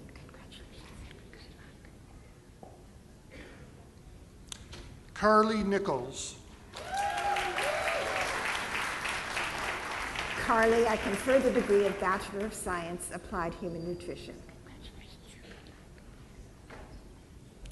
Stacy Parrell, Integrated Internship Education Program. Stacy, I confer the degree of Bachelor of Science, Applied Human Nutrition. Danica Peon, Integrated Internship Education Program with distinction. Danica, I confer the degree of Bachelor of Science, Applied Human Nutrition. Kimberly Elizabeth Porter, Integrated Internship Education Program with distinction. Kimberly, I confer the degree of Bachelor of Science, Applied Human Nutrition.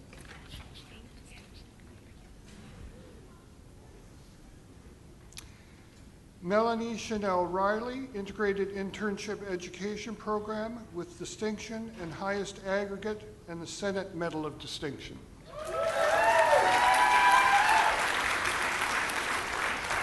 Melanie, I confer the degree of Bachelor of Science, Applied Human Nutrition.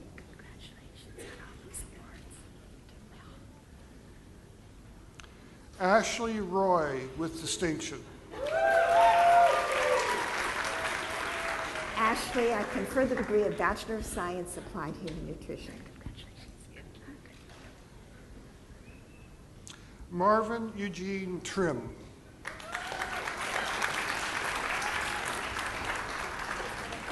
Marvin, I confer the degree of Bachelor of Science, Applied Human Nutrition.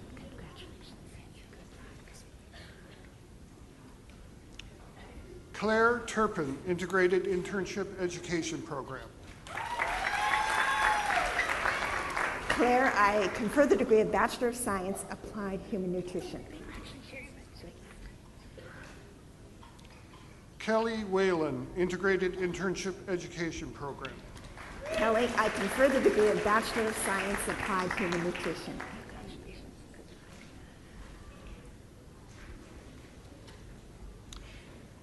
Madam Chancellor, Mount St. Vincent University confers the degree of Bachelor of Science, Applied Human Nutrition, Dietetics Honors on Mark Rogers, Integrated Internship Education Program with first class honors and highest aggregate and the Senate Medal of Distinction. On behalf of the Senate of Mount St. Vincent University, I admit you, Mark, to the degree of Bachelor of Science, Applied Human Nutrition Honors, with all the rights and privileges pertaining thereto. Congratulations.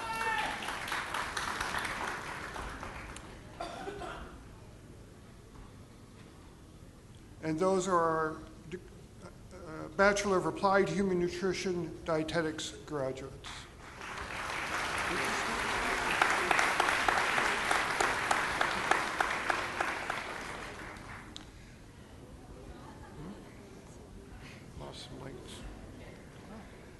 Madam Chancellor, it is my privilege to present to you the candidates for the Collegiate Honors of Graduation.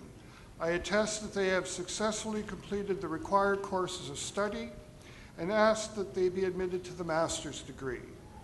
Mount St. Vincent University confers the degree of Master of Applied Human Nutrition on Amani Abdullah Alamoudi.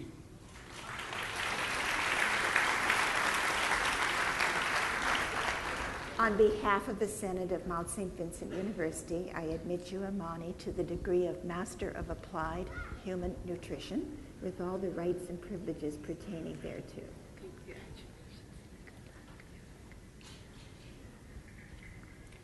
Gadir Al-Farhan. Gadir, I confer the degree of Master of Applied Human Nutrition. Habatullah Agandi. Habatullah, I confer the degree of Master of Applied Human Nutrition.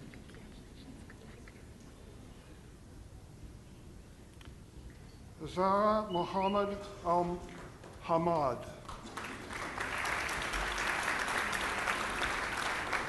Zara, I confer the degree of Master of Applied Human Nutrition.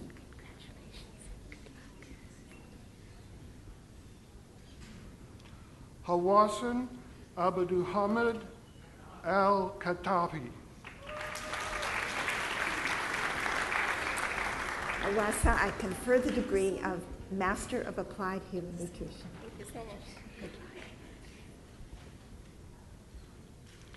Ibtisam Khalid Al-Maki. Ibtisam, I confer the degree of Master of Applied Human Nutrition.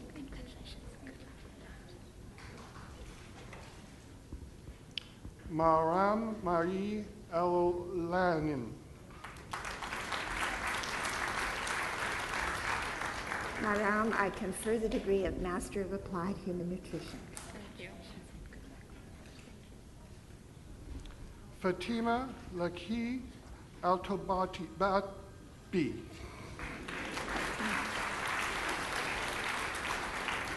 Fatima, I confer the degree of Master of Applied Human Nutrition. Hadil Abed Al-Sulami.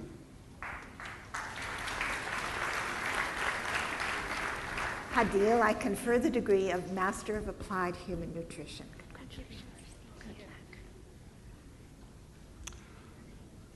Ashwad Hussein Al-Wadani. Ashwa, I confer the degree of Master of Applied Human Nutrition. Manal Hassan Al-Zubadi. Manal, I confer the degree of Master of Applied Human Nutrition. Michelle Lee Dobbin. Michelle, I confer the degree of Master of Applied Human Nutrition. Heather Fries. Heather, I confer the degree of Master of Applied Human Nutrition.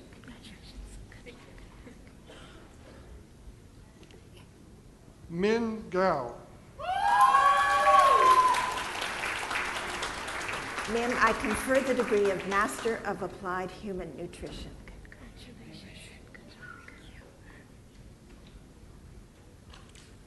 Nazwan Mohammed Harazi.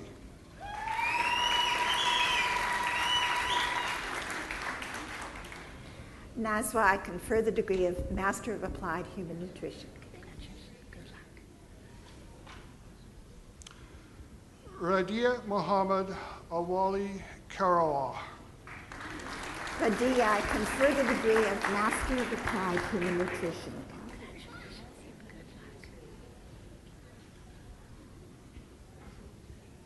Nahid Kosak.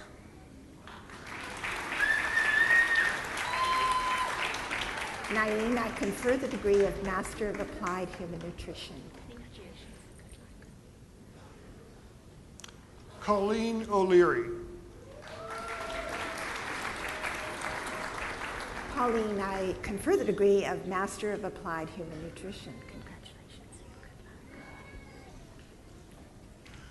Nasim Sahid Saghai. Nasim, I confer the degree of Master of Applied Human Nutrition.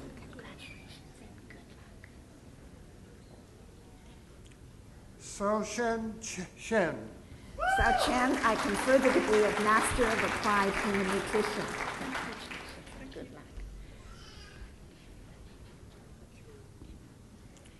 Kiri Shi.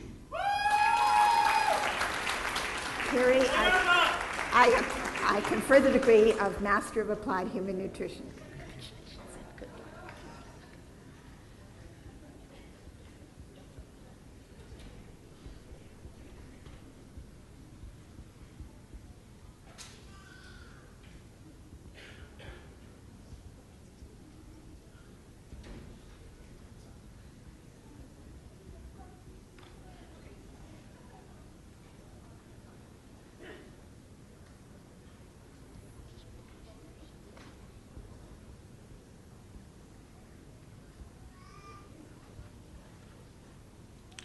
Nanan Shi. Danam, I confer the degree of Master of Applied Human Nutrition.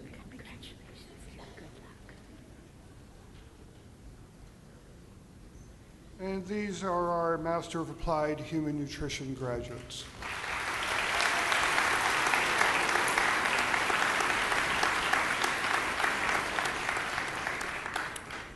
Madam Chancellor, Mount St. Vincent University confers the degree of Master of Arts in Women and Gender Studies offered jointly by Mount St. Vincent University and St. Mary's University on Jennifer McLatchley and the Senate Medal of Distinction.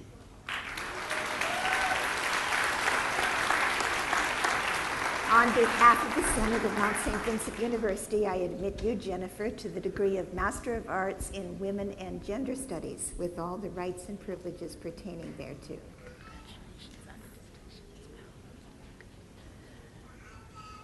Sarah Elizabeth Morgan.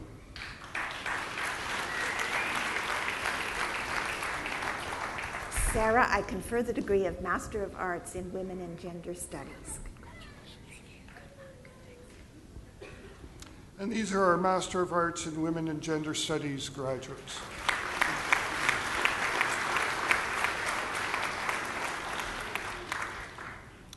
Madam Chancellor, Mount St. Vincent University confers the degree of Master of Science, Applied Human Nutrition on Brandon Geller and the Senate Medal of Distinction. On behalf of the Senate of Mount St. Vincent University, I admit you, Randy, to the degree of Master of Science, Applied Human Nutrition, with all the rights and privileges pertaining thereto. Mary Elizabeth Geller.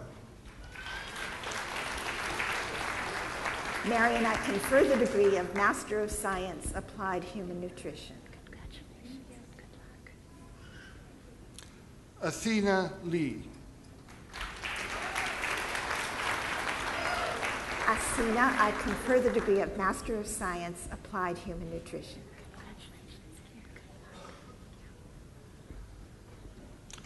And these are our Master of Science, Applied Human Nutrition graduates.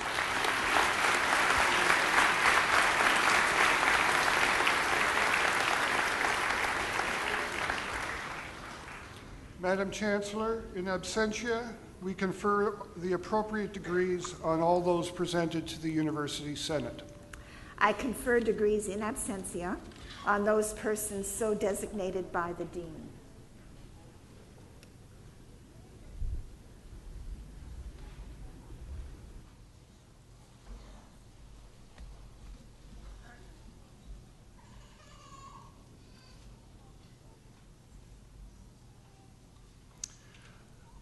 Now we come to a series of faculty and student awards, and we'll begin with the Research Excellence Award for faculty. The award for Research Excellence is given to a faculty member on an annual basis. The award recognizes that individual's contribution to the research community and to the research climate at Mount St. Vincent University. The award also serves to showcase the high level of scholarly research at Mount St. Vincent University. By rewarding excellence in research, we not only recognize the achievements of an individual faculty member, but also affirm the important role of research in university life. I will call upon Dr. Ardra Cole, Associate Vice President, Academic and Research, to present this award.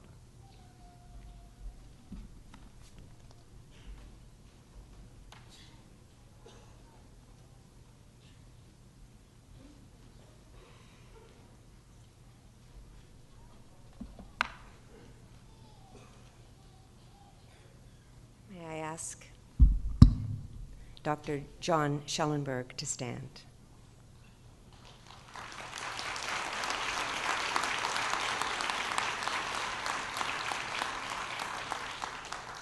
Madam Chancellor, Madam Board Chair, Madam President, board members, faculty and staff, distinguished guests, friends, family, and graduates, it is with great pleasure that I present to you Dr. John Schellenberg, this year's recipient of Mount St. Vincent University's Award for Research Excellence.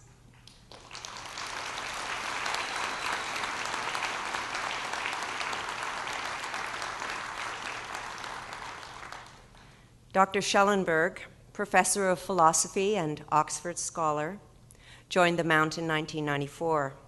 And over the years, John's contribution to the Mount has been considerable in the realms of program leadership, teaching, mentoring, and of course, research and scholarship.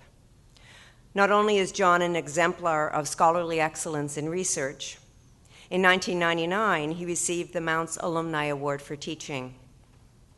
And as another testament to his leadership and contribution to the university community, it's noteworthy that the nomination for the award John is receiving today was submitted by Dr. Ashwani Kumar, to whom John served as mentor when Ashwani joined the Mount a few years ago. This is colleagueship at its very best. John Schellenberg is what one of his colleagues described as a true philosopher of religion. And that almost even seems like a philosophical question to me. But Professor of Philosophy Paul Draper of Purdue University regards John Schellenberg as, quotes, one of the most important philosophers of religion in the English-speaking world. At mid-career, John's published work is significant in volume, with 53 scholarly publications, including 6 books and numerous peer-reviewed chapters and articles. More noteworthy than volume, however, is the reach and influence of his work, both in Canada and far beyond. Scholars around the world give attention to John's work in their own writings. Entire conferences and symposia have been devoted to discussions of John's ideas and writings. His divine hiddenness argument, for which he is particularly noted, is a standard topic of discussion in undergraduate philosophy classrooms around the world. Speaking of this work, Jeffrey Jordan of the University of Delaware states, quote, innovation in philosophy, especially an interesting innovation, is not an easy task, but Professor Schellenberg has accomplished it, close quote. PhD theses as far away as Iran have been written about John's philosophical arguments, and in 2013, an entire issue of the prestigious journal Religious Studies was devoted to John's work. Beyond the English-speaking world, John's writing has been translated into Italian and soon into French and Polish. And for those who might think that John's work and its significance is contained only within the walls of academe, as so much of academic work is, philosopher John Thorpe is quick to point out that John Schellenberg has been interviewed numerous times in Robert Lawrence Kuhn's PBS series, Closer to Truth. Kuhn, says Thorpe, holds interviews only with first-rate philosophers, religious thinkers, astronomers, mathematicians, and the like, chasing down their views about the deepest questions. This, says Thorpe, is of supreme importance. John is the only Canadian ever to have had such prominence in this series. John Schellenberg has had an entire career of meritorious awards and honors for his contributions. His writings have twice received honorable mention in the Canadian Philosophical Association's biennial book prize competition. His scholarly thinking, writing, and publishing has been consistently supported by grants from the Social Sciences and Humanities Research Council of Canada. Very recently, John received a prestigious honor to serve as researcher at St. Louis University on the Philosophy and Theology of Intellectual Humility project, supported by the John Templeton Foundation, a role that John will assume for the next academic year and from which will undoubtedly come a next influential work. Dr. John Thorpe, professor of philosophy at Western University, describes John Schellenberg as Canada's leading voice in the philosophy of religion, and his work as, quotes, stunningly original and very profound. Dr. Paul Draper of Purdue University describes John's record of scholarly achievement as extraordinary, and one of John's earlier books, entitled Divine Hiddenness and Human Reason, as, quotes, one of the most important books in the philosophy of religion published in the past 50 years. According to Draper, no philosopher of religion writing at this time matches John Schellenberg's rigor and originality. We are fortunate indeed to have John Schellenberg at the Mount as a colleague, teacher, and scholar. It is with sincere honor and pride that I present the 2014 Award of Research Excellence to Dr. John Schellenberg.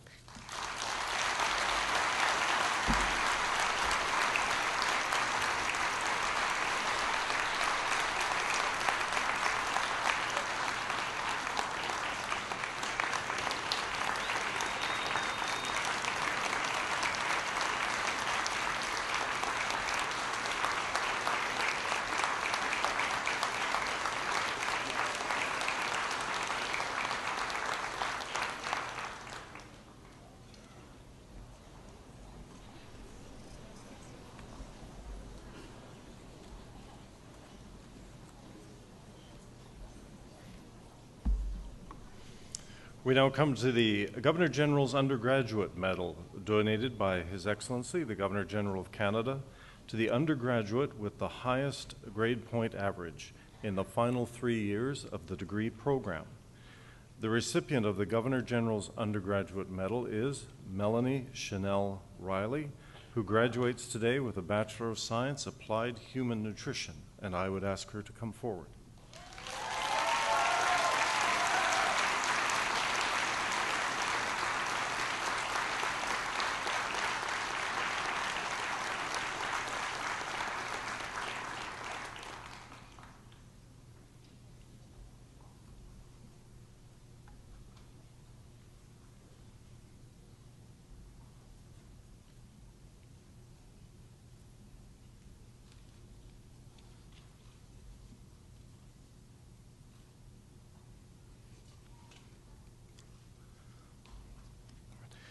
In this case, there is no need for a citation. The GPA speaks for itself.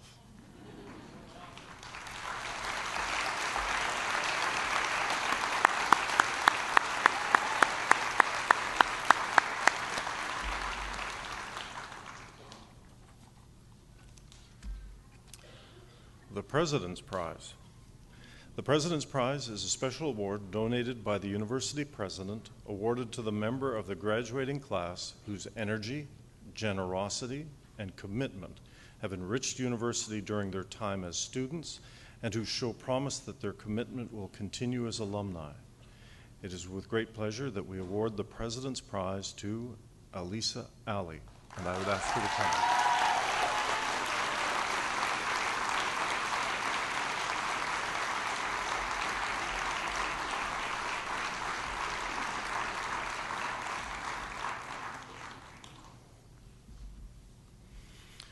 Today, Alisa continues a family tradition. Following her mother and sister into the ranks of Mount alumni, Alisa has, however, made her own mark on the university.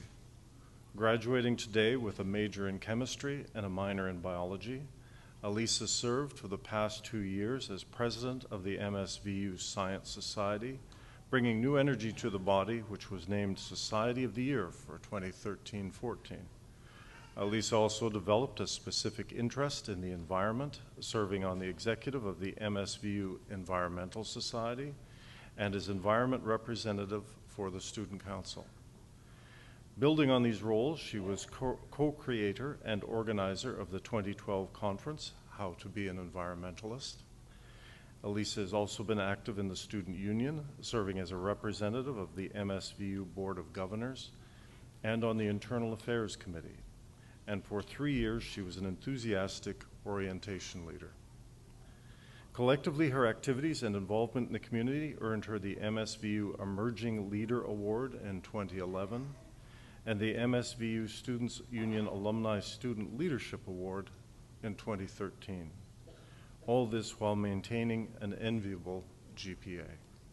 Congratulations.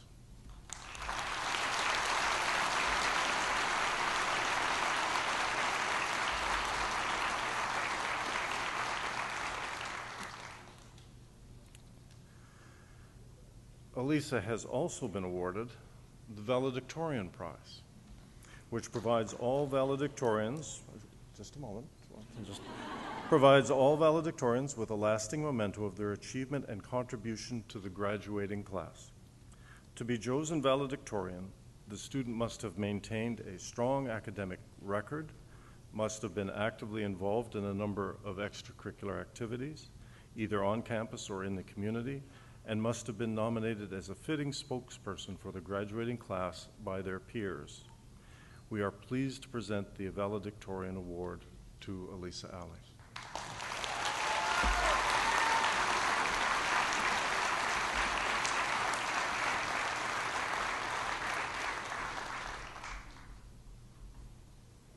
Yes, she's just getting her notes.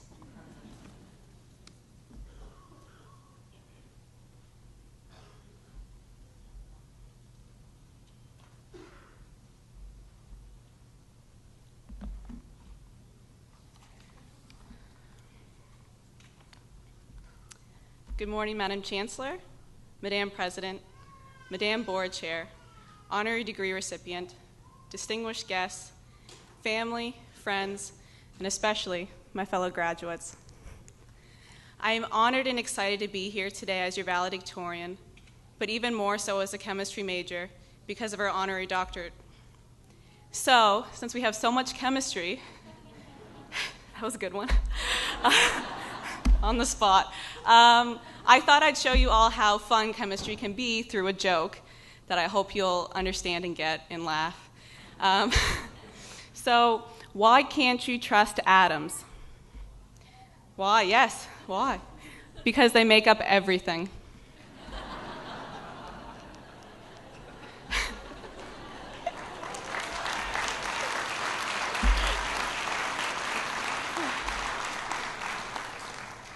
I'd like to begin today by thanking those in our lives who have helped us reach this point.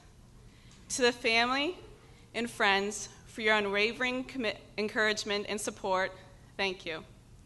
To the administrators, faculty, staff, and professors for your dedication to the integrity and high standard of this esteemed institution, thank you. To my fellow graduates for being inspiring, resilient, and pursuing knowledge, thank you. But let's, of course, not forget about Netflix, for always being there when we needed a homework break, and to the restaurants with 24-hour delivery services. We also thank you.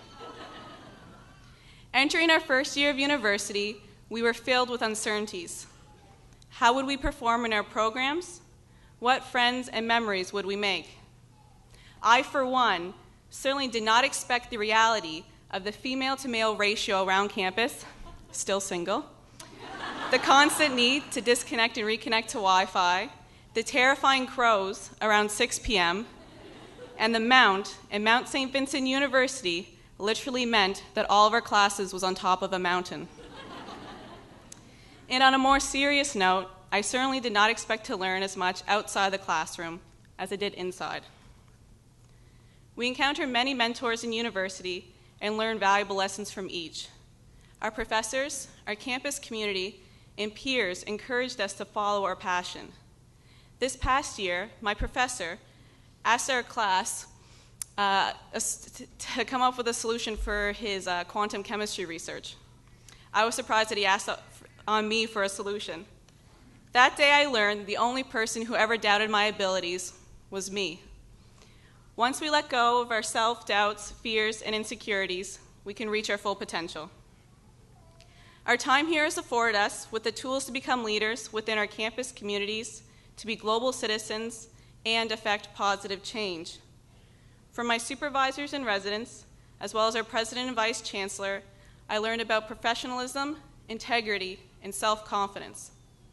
I pass this knowledge on to my fellow graduates when I say, be ambitious, create your own opportunities, and never undervalue yourself. Lastly, our peers teach us that we need a balance. We can't work all the time, study all the time, or in some cases, party all the time. Creating a balance in our lives leads to success and a healthy life. We are here today as a result of our commitment to our academics, whether that was completing 3-hour labs or staying up all night to finish an essay. The experiences we've encountered here have helped develop and refine our character. We possess the power to do anything. To unleash this power, we must not let any opportunity be too small, be willing to take risks, and always do the right thing, even if it won't set us on the easiest path. We all experience the world differently, so it's no surprise that we all arrive here today through our own unique journey. Many of us overcame financial and personal obstacles. Some of us are the first university graduates of our family. For me, I'm joining a proud family tradition of Mount alumni through my mother and sister, and now my younger sister, who has recently been accepted to study here. No matter the cost, stress, joy, or tears we experienced along the way, we are here, we are graduating, and no one can take our knowledge away from us, so let us use it. We must always believe in ourselves and never set limitations on our dreams. Let us continue to always be a part of something big. Congratulations, graduates of 2014. We did it.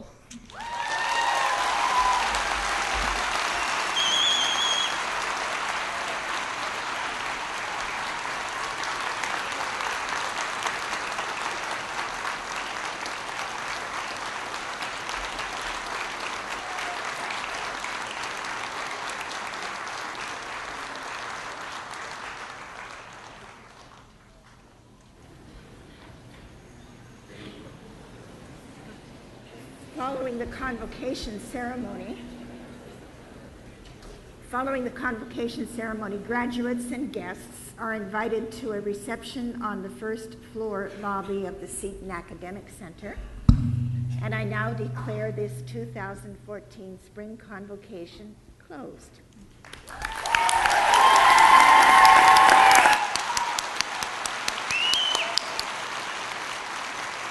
So congratulations to all of our graduates, and our newest alumna, Dr. Yonath, has asked if she'd like to say a few words before we leave.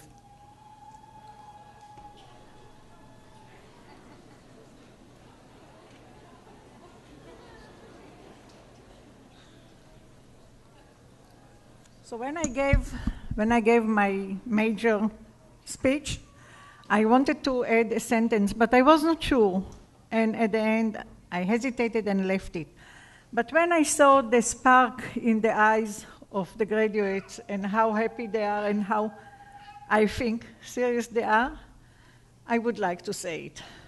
So people ask me, mainly media, how did I feel when I got the telephone call about the prize? This was really happy. It was a happy minute for me, especially after, for 20 years, I was considered the dreamer, the fantasionaire, the village fool, whatever. However, the discovery was much, much more overwhelming, and much, much more when I could see the structure and understand the function of the ribosome. Nothing can be more than that. Yet, I don't give up on telling you that Nobel Prize is wonderful. And I want to say in this connection, everybody say there are only 4 women that got the Nobel Prize for chemistry. Nobody said the second fact. I'm the only alive one.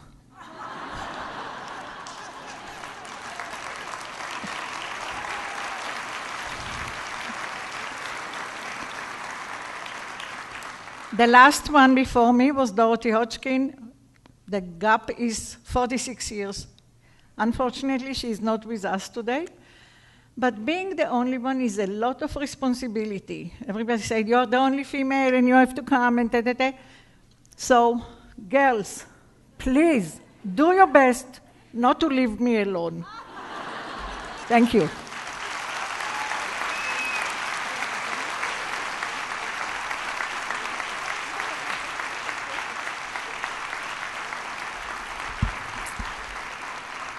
Thank you once again. Now, our last thing we do before we end is to sing O Canada. And some of you may notice as you're singing, I wanted to kind of forewarn you, that some people have changed the lyrics a little bit to O Canada. There is a movement across the country called All of Us to change the lyrics of O Canada back to what it was when it was first written in 1908. And in 1908, it included both genders. And somewhere along the line, it became All Our Sons Command. And so there is a movement across Canada. I invite you to enjoy it and join it if you wish, is to say All of Us Command. So please stand for our national anthem. you.